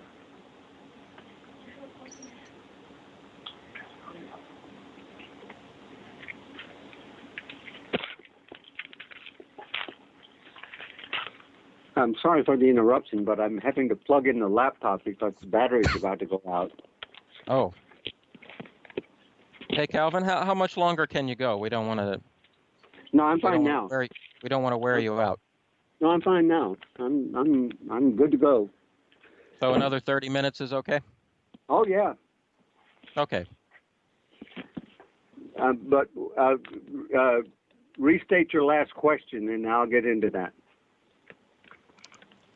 Okay, so I'll start over. It was about the different types and how do people. Oh get yeah. going. Okay. So yeah. We're going to edit all this out. So let me just restate it in case this is helpful for the editor. So Calvin, there are all these different kinds of white powder gold, red powder gold, platinum, iridium. How can people learn about them to decide which ones they might want to try? Well, on my website, I've done the best I can to delineate all the available information about the effects of these various minerals on the human body. So if they want a quick reference as to, if they have a particular ailment, they can do a search on my website, say for diabetes, for example, or for high blood pressure or whatever. Then my website gives information about how each of these various mineral, metallic, non-metallic, monatomic elements can assist in healing. Now, that's on the Tibetan Gold website. But you mentioned red powder gold. I'll speak about gold because it's of all the elements on the periodic table, it's quite unique, and I suppose that's why it relates so well and has always been referred to as the metal of the sun. I mean, the alchemical symbol for gold is the same as the sun. It is the metal of the sun, as copper would be for Venus or lead for Saturn. But Calvin? Yes, I'm here. May I interject something here? Yeah. In line with Plain's question. I know you probably can't remember this, but I had a very profound experience the very first time I took anything ORMUS. It was back in 2003. I was in a great deal of pain, and I had to have something real strong, real fast. And so the alchemist that I was working with at that time started me out on something weaker, but not quite weak enough. I had very I had a lot of trouble adjusting, okay? And so where I'm going with this is that for the novice, would you not suggest that someone start out with some of the lesser precipitates made from salt rather than going straight for the metals? Yes, I generally do recommend that. In fact, we state that on our website that, if you're new to ORMUS, you probably should start with the basic product because the white powder gold or white powder palladium or platinum or whatever made directly from the metals, it does have a much stronger effect. it's more intense, and it's for the more experienced user. It's also a bit more expensive. So, if you want to start out light, use the less expensive products. But you're right about that, I would say that a person who's never used these materials to start out light, just like you would if you were sun gazing for the first time, you do it, you build your body up to it. Now, there's additional reasons for that, and that is that the body, let's say that years ago, when we ate, our vegetables or whatever from the garden, our soils were very, very rich in these minerals, and we got them through the foods we eat. But nowadays, with this industrialized mechanical farming that is being done, these people just put nitrogen and ammonia type fertilizer on the ground, and they're not really getting the basic materials or minerals that used to be in all the soils of the earth. In other words, they have depleted most of the beneficial effects. Yes, they can produce a beautiful looking tomato, but it tastes like pith. It tastes like paper. It doesn't have any nutritive substance to it. They can produce lots of beautiful looking vegetables and things, but they're not healthy for you. Yeah. So you can overcome this by putting back into your body the things that, traditionally were there but are no longer available to us. And most people are eating all these junk food type things, and they certainly are chemically based rather than nutritive based. And so we call these, I hate to use the word supplements, but they're, we call them health minerals. We have to be very careful with the FDA because, you can't say you can cure anything. You can't say that you give medical advice of any kind. So we have to be very careful in how we express this stuff. But we do know that these things do, in fact, replenish the body. But, whenever you're depleted with something and then you take a big amount of something, it's going to be a shock to the body because it hasn't had it in a while or maybe ever. And so, the effects you were having are evidence of that. And there's something called a healing crisis. Some people, when they first take this, if they take, the wrong amount or the wrong quantity in the beginning, then it's going to be a shock to the body and they're going to feel a bit ill. In fact, I was recently talking to someone who said that this was the effect. And I said, well, then, back off a little bit, take less, and let your body build up because, too much goodness all of a sudden will make you feel uneasy or uncomfortable. It's not that your body is rejecting this stuff. It's just it's not accustomed to it. And so... I can definitely attest to that. Yeah, and this is not uncommon. I mean, anybody who, I'm not an advocate of chemotherapy, but I have relatives who have undergone it.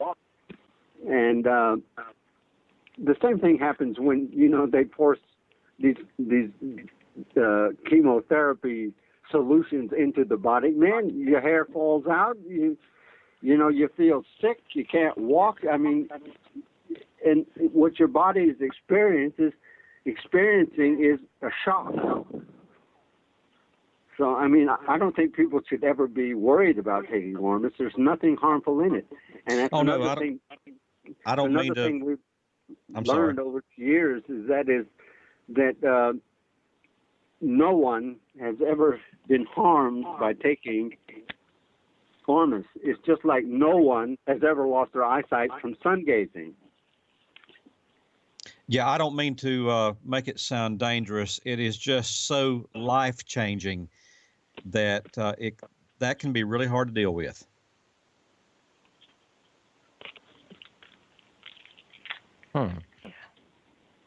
Well, I didn't find it quite that dramatic. It was for me. Well, it may be the strength, what you were trying. I mean, maybe, most people start with smaller amounts or whatever. And then I guess, as Calvin said earlier, he has more of a, what was the word? Impetuous personality. I mean, where you like attack things aggressively as opposed to just putting your toes in and seeing how the water feels. Well, that's the situation I was in. I was in a desperate situation, and I had to jump in, and it wasn't fun, but it did work. Yeah, well, I mean, after experiencing the healing crisis for a few days or a week or so, it's like what happened to me when I had the situation with the sun gazing too much too quickly and not moving my eyes around.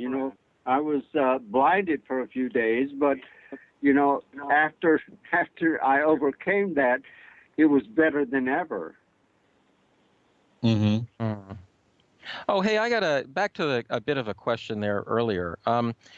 So in a sense, there was a question about how would somebody know what to start with? And then, Calvin, you mentioned that on your website you have a lot of information about this is more effective for diabetes or something like that. But I guess one question would be, is there something that you could just take as an experiment for general purposes? Well, on our website, I would recommend our Golden Emperor Liquid Sunlight because it's not only the least expensive, it's also quite mild, and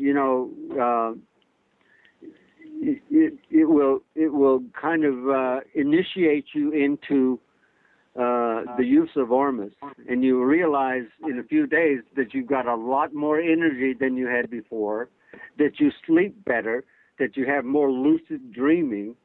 I mean, I've had a couple of authors write to me and say, man, I took that stuff and, man, I had writer's block for 3 months and all of a sudden, man, I can't quit writing. So I know this stuff works. I have hundreds and hundreds of anecdotal stories, people telling me the experiences they've had with it. So, I'm very pleased to be involved in something that I know is actually doing some good for people. Mm-hmm.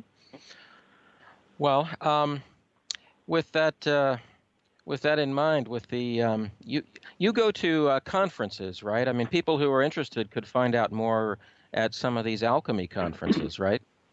Yes, I attended 3 of them this year, and speaking in the United States. It's a gathering of people who both produce and use ORMUS, and we invite the general public to these. They're trying to put another one together in February, but I don't have any information on that right now. But usually in the summer, or just at the beginning or the end of summer, we have these gatherings, and each time they're growing a bit. So I was also at the conference in Washington, in Redmond, Washington, put on by Robert Bartlett. Yeah, Robert Bartlett. They make ORMUS, or they make, let's say, something similar to ORMUS, or I guess you could call it ORMUS, but they make it from plants. It's where they derive the absolute essences from various types of plants. It's a branch of alchemy called spagyrics. And we're on the mineral side. They're on the plant, or the plant side. So both have the same goal in mind, and that is to create the essences of these minerals that are in plants or in nature, and how to use them to best heal the body. Yeah, we interviewed Robert Bartlett not that long ago, and is quite an interesting fellow. You can learn a lot about certainly alchemy, which is his field, But there are these conferences. I guess they're typically on the West Coast, but for anybody interested in these, they can do a search for them. And as you said, Calvin, you attended several of them. Yeah, there were 3 of them this year, and then a year ago or so, it was in near Atlanta, Georgia, in Enota. So they're getting to be more and more of these. So if people who are interested in ORMUS, finding out more about it, they're welcome to attend these. And if they want to get on one of the ORMUS forums or the ORMUS Facebook page or keep up with me, I send out a newsletter from time to time with various sales and also information about these conferences to all the people who are registered members of my website. Mm-hmm. And I might just mention too that we just began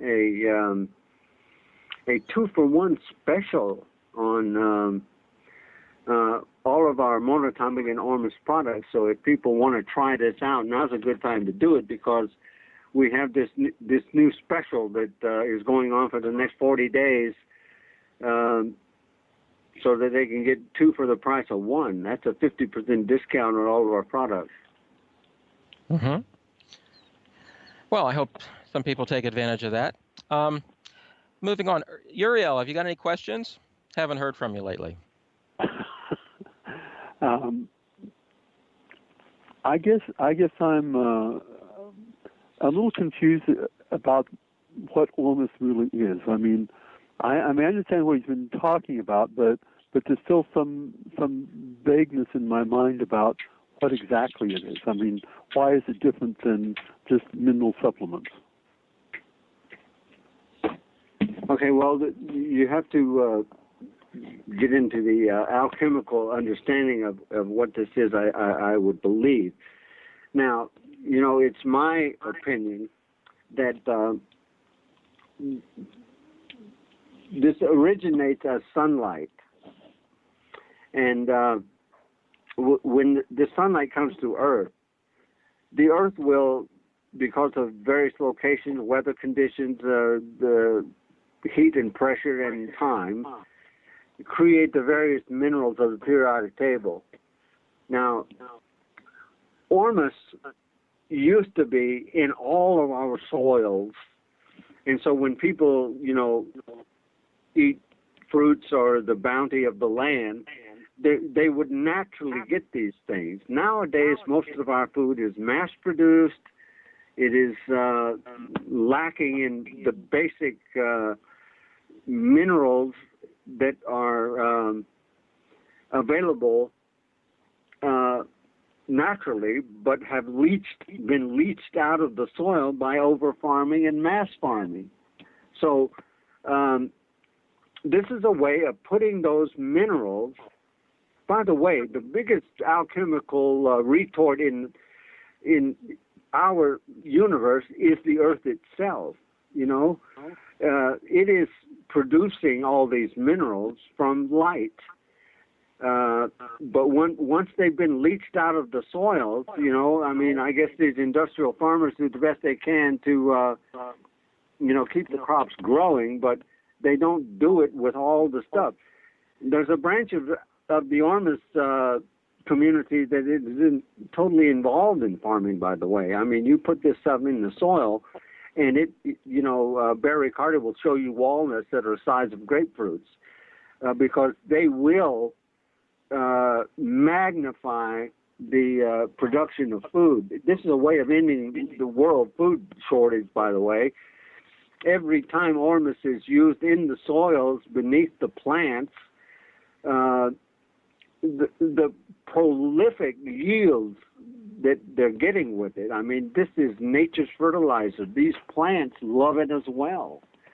But I mean, if you don't want to go through the eating of the stuff which has been grown in ORMUS soil, then you can actually supplement your own diet with these minerals from the beginning, and that's what we make. That's what we produce. We make 11 or 12 different varieties of these things. Well, Uriel, I'd add that talking about ORMUS, I mean, I think Calvin talked about this book, right? From, Yeah. did you say Chris in Florida or something? Yeah, They Chris have Emmons. they have these different techniques, like from seawater or from types of soil, and I guess like from, lake beds and things. And um, I mean, it's kind of like you're extracting some essential essence from these materials, but I can't really do justice to it. But what I can say for sure is, again, as Calvin mentioned, if you look at Barry Carter, who's quite famous in this world, if his website and others who've done ORMUS experiments, you really do get, for example, fruits or vegetables that are twice as big and incredibly tastier when you use this. And some people say that it's just the minerals, right? Everything is lacking in minerals, but I don't think so, because if you just added mineral supplementation, you wouldn't get remotely the kind of results you get.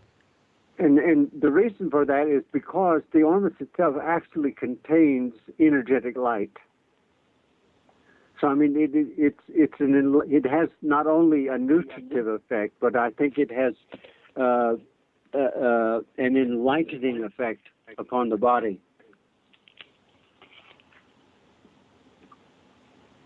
Anyway, that's my take as well. I mean, I can't necessarily prove this, but I think there's a more fundamental or spiritual kind of thing to it than just a mechanistic, Yeah.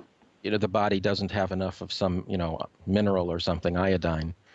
Now, not changing the fact, though, that a lot of Americans with the food supply today are totally deprived of minerals, right? So if they just got those basic minerals, they'd feel a lot better. That's true, too.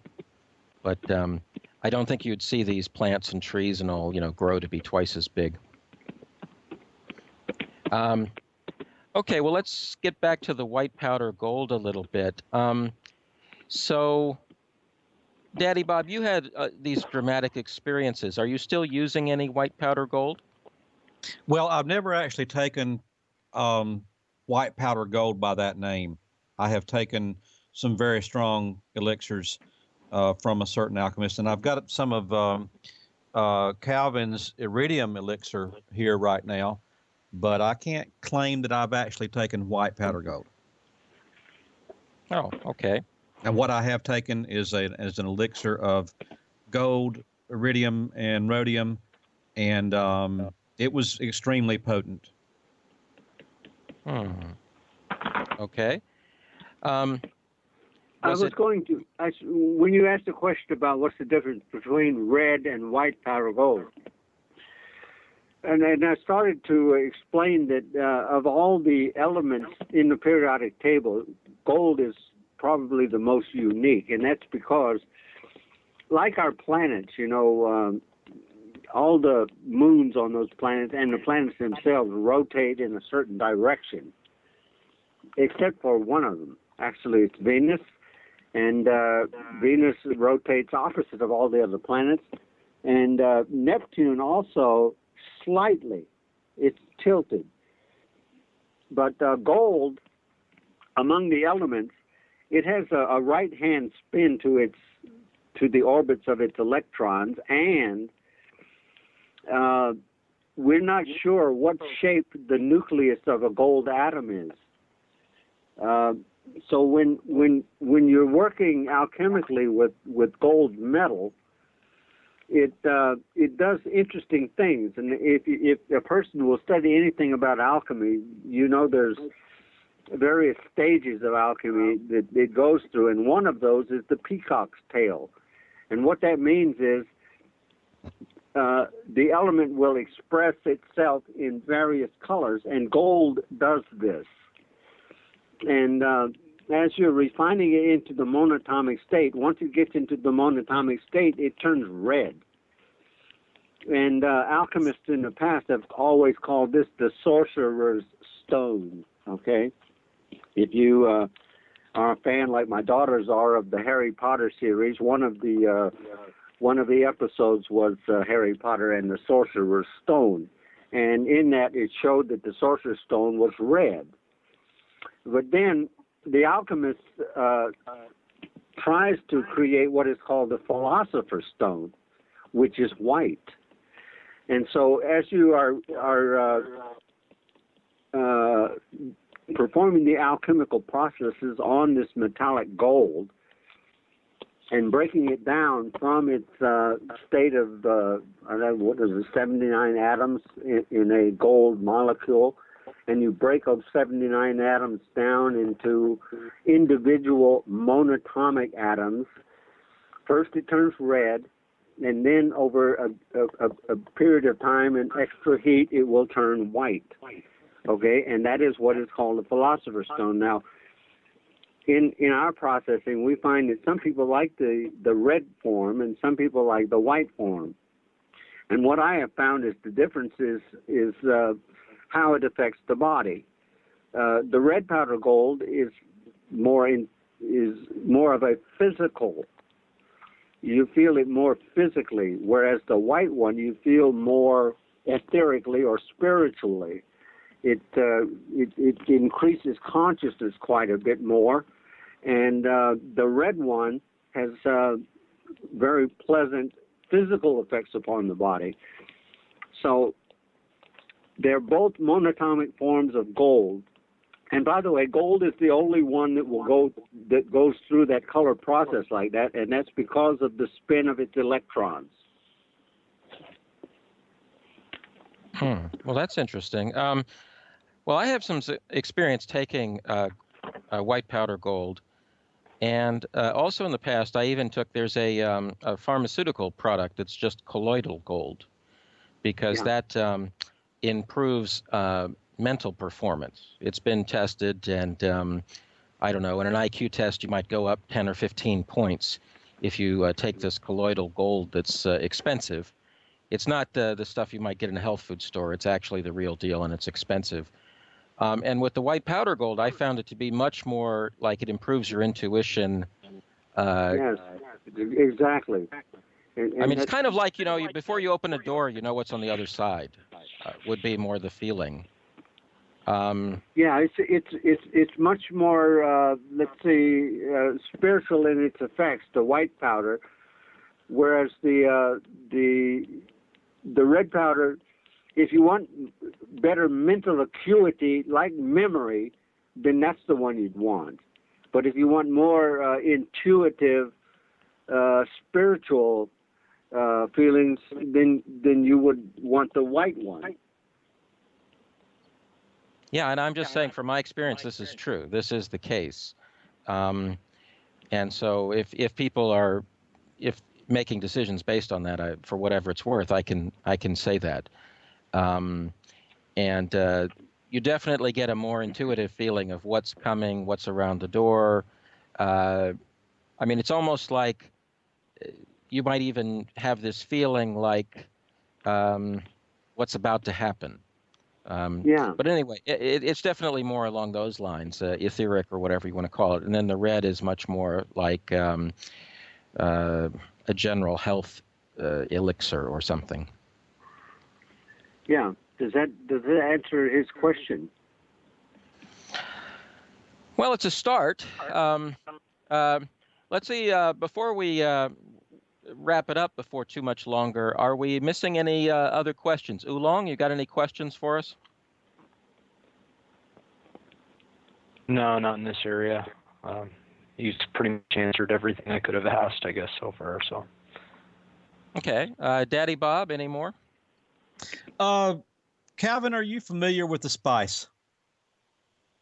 Yes, I do. I'm familiar with. I tried some of this summer actually, because we were both speakers. I mean, the person who makes that spice, we were both speakers at the same conference. And was it the person who makes it or the person who distributes it? The person that makes it. Oh, okay. I didn't realize he actually went public. Yeah. Okay. Well, I don't know if he had gone public, but he was giving out samples, and he also mixes it with water, and we all had a chance to sample it. Yeah. How did you feel about it? I've used it extensively. It's very strong to me. Yeah, it's very strong, and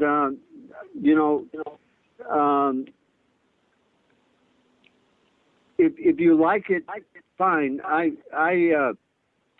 use so much of my own stuff that I'm very accustomed to it, and so I don't usually sample other people's stuff because I am very convinced that my stuff is the best for me, and I have had extremely good results with it in all areas and aspects of my life. So I'm not much into using other people's things. Okay. Though I try them. Well, Daddy Bob, are you aware of any other results? I mean, I watched a video where the guy who makes it was talking about it. I mean, is there something you want to mention? No, I was just trying to get his take on the spice. The spice has made a big splash in the ORMUS world in the last year or two, and so I just thought he might have some comment on it. That's all. I have used it. It helped me deal with my grief, but I don't really want to take us there right now. Okay. Well, I haven't tried it yet, but one of these years. Let's see if we have any other things we wanted to get into. Calvin, are there any topics that we might have covered but didn't so far? Well, I wanted to get more into the spiritual alchemy of all of this, and that let's do it. Our purpose in life is to perfect ourselves as best we can, and that has always been one of my primary goals in life, is to find out what's the best way to do this. And the more I study astrology and the alchemy of the human body, the more I realize that we're all involved in a vast alchemical process that's going on at many different levels, from celestial to terrestrial and telestial as well. And we should all be very mindful of that. Now, what I call ORMUS, I call ORMUS an assist in doing this. A lot of people think, well, yeah, I mean, even I've heard David Hudson say that, you take 3 ounces of this after a 3-day fast, you take 3 grams of this after a 3-day fast, then you will become an angel. And I say, well, hold on a minute, not so fast, because, no substance in and of itself is going to perfect you, because perfection is a psychological and psychic thing. And, we have a right brain and a left brain. It's the yin and the yang of the body. We have these chakras that are going through our body, and we have the Ida and the Pingala intertwined streams of energy that are going up and down our body, and we need to learn about this alchemical process that's going on within ourselves, and that our own advancement and perfection and development is very dependent upon our understanding of ourselves. The oracle of Delphi said, "Man, know thyself, and you will then understand the universe and God." It wasn't just "man, know thyself." It was more, and that is, you must understand your inner alchemy, so that you may perfect yourself and become like unto a God. And so we need to be advancing in that direction. Now, ORMUS is a way of assisting us in that, because, as you said, when you take the white powder gold or any of these ORMUS products, it does give you much more intuition and a much higher consciousness. That's why I'm in this business.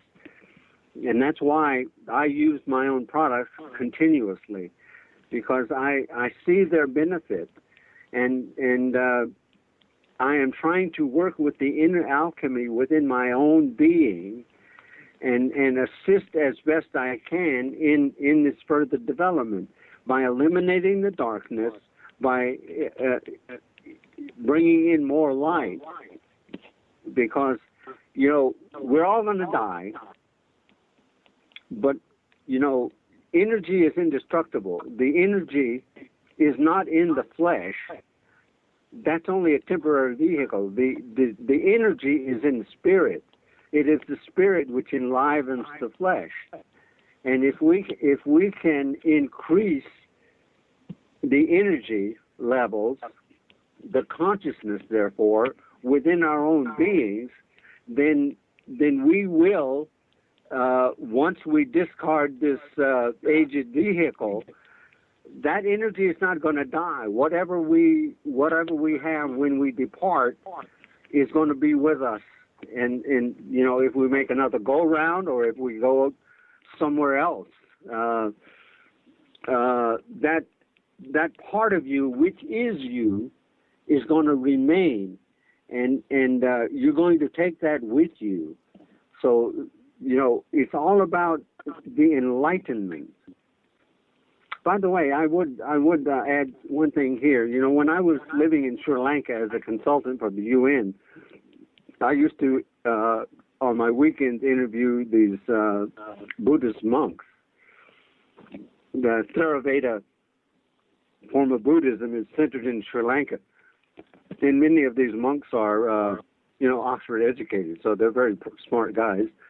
And one of the places where I visited, where they had this long reclining Buddha, I happened to ask one of the monks there, I said, do you know whether or not Buddha ever did any sun gazing? And he said, oh, yes, sir, yes, I know about that. And he told me that Siddhartha Gautama, who became the Buddha, was an avid sun gazer, and that he sun gazed from dawn until dusk every day for the week prior to his enlightenment. And it was a real revelation to me.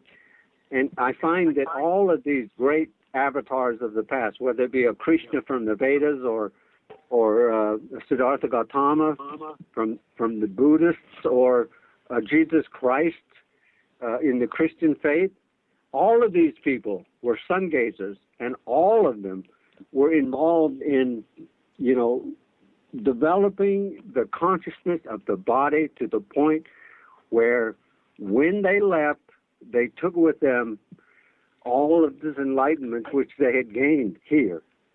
So many of the people of the world are not involved in this. They're not interested.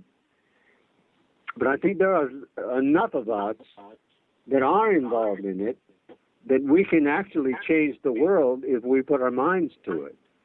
So, understanding the body, how it works, the alchemical processes that are going on within it, we should all become spiritual alchemists concerning our own selves and our own lives. And if we do that, then the world is going to be a better place, and all the people around us will feel the effects of it.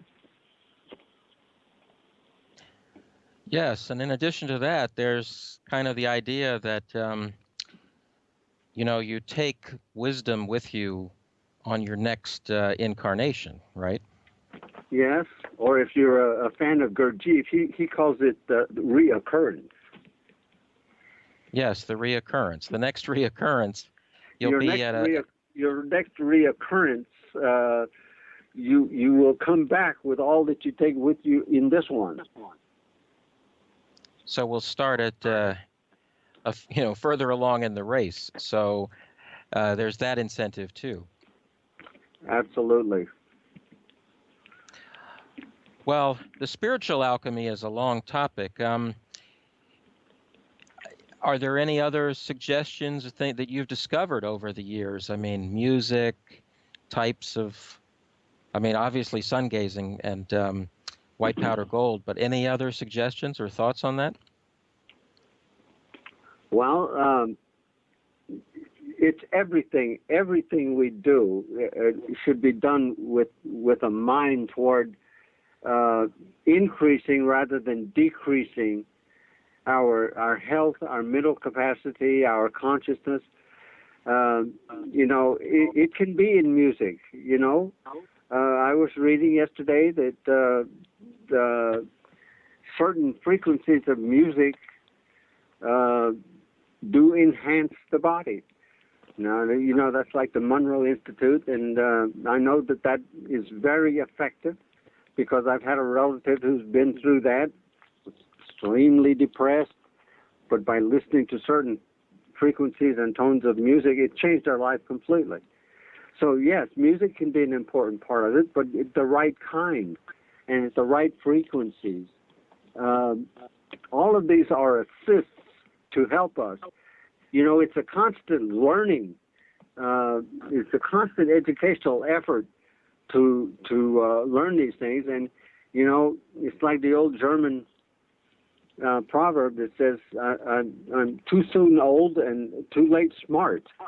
If we could incorporate these things in our lives at an earlier time among the young people and teach them, then I think the world would be a much better place. For sure, for sure. Let's see. I guess I am kind of curious with the sun gazing.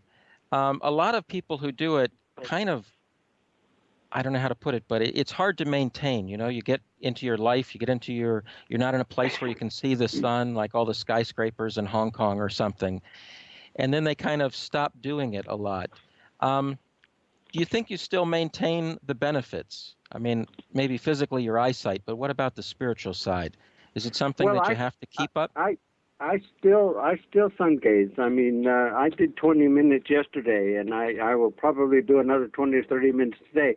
But I tend to do it more at noonday now, rather than early in the morning or in the late afternoon, because of the problem with the buildings. I can look off my balcony right here in Hong Kong, and I can see 2 million people. What I mean by that is the residents in these high-rise buildings around me. There's 2 million of them, but I have a rooftop.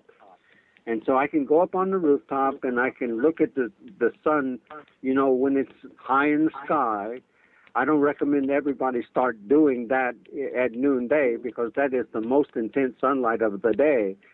It is the most high God, as the Egyptians told it. And but I do that, and rather than standing with my neck craned upward, I use mirrors now, and that's also quite effective. I do that just about every day for a few minutes anyway, just to keep myself topped up. It's like using ORMUS. When people first start using ORMUS, they want to take a lot of it, and they do usually. And but after a while, you find out that the more you take has less effect. So sunlight is the same way. If you've had, like I did, I had about 3 years of very intensive 3 hours a day sun gazing, and it changed my whole life.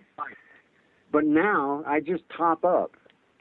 And people do that with ORMUS now. After you've gone through a regimen of a year or so and use quite a bit of the ORMUS products, then you don't have to take so much. You just top up from time to time, because you will be a different person, and you will require less, because your physical aspects and your mental aspects will have changed.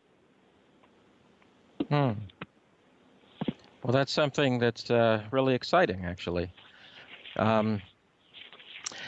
Let's see what else we can cover here in spiritual alchemy. I think, do you have any thoughts on some of the more dramatic meditation, the Kundalini and some of those kinds of things?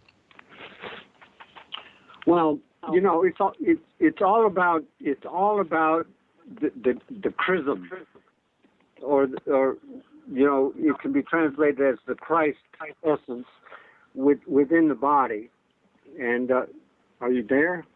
Yeah. Mm-hmm. Okay.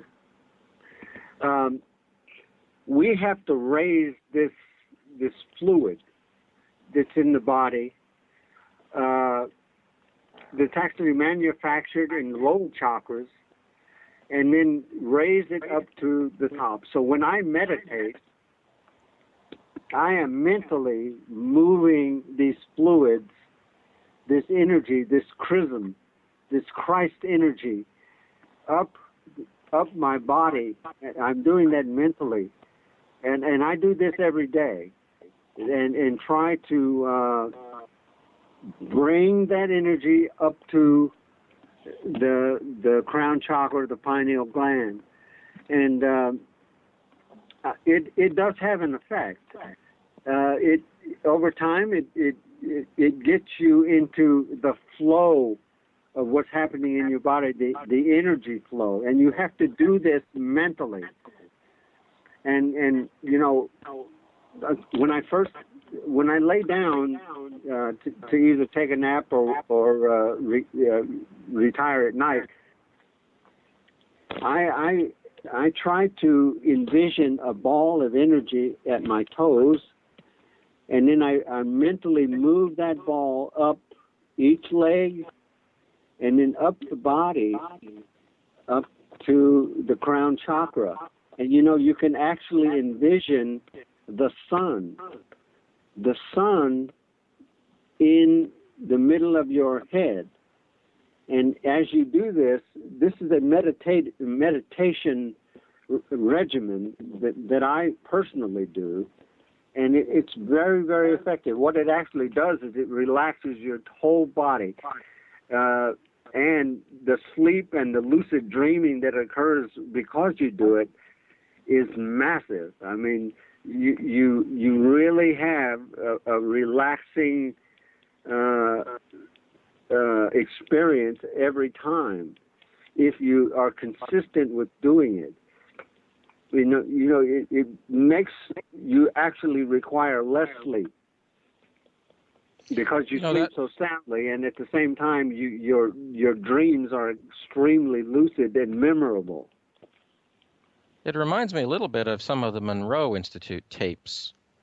They have a lot of these, you know, where you're trying to go on the edge of sleep, and visualization exercises as you're about to get to the deeper levels.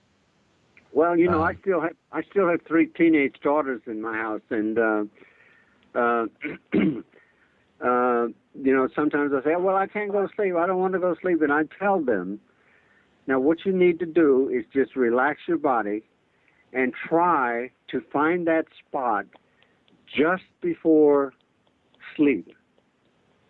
You know, and that is where you really begin to communicate with the other side. You know, there is a place of total bliss as you're falling asleep, and what you try to do is you try to find that place and hold it there for as long as you can, and that will create the best night's sleep that you've ever had. You'll eventually fall asleep, but that place between waking and sleeping is Eden. You enter the garden right there. So that's a meditative technique that I try, and it really has worked for me. Well, thanks. That sounds pretty helpful. I think I'm going to give that a shot. Okay, well, Calvin, I think we're moving along on time here, so we're just about ready to wrap it up. All and right. We very much appreciate your time. And so why don't you give out your website once more?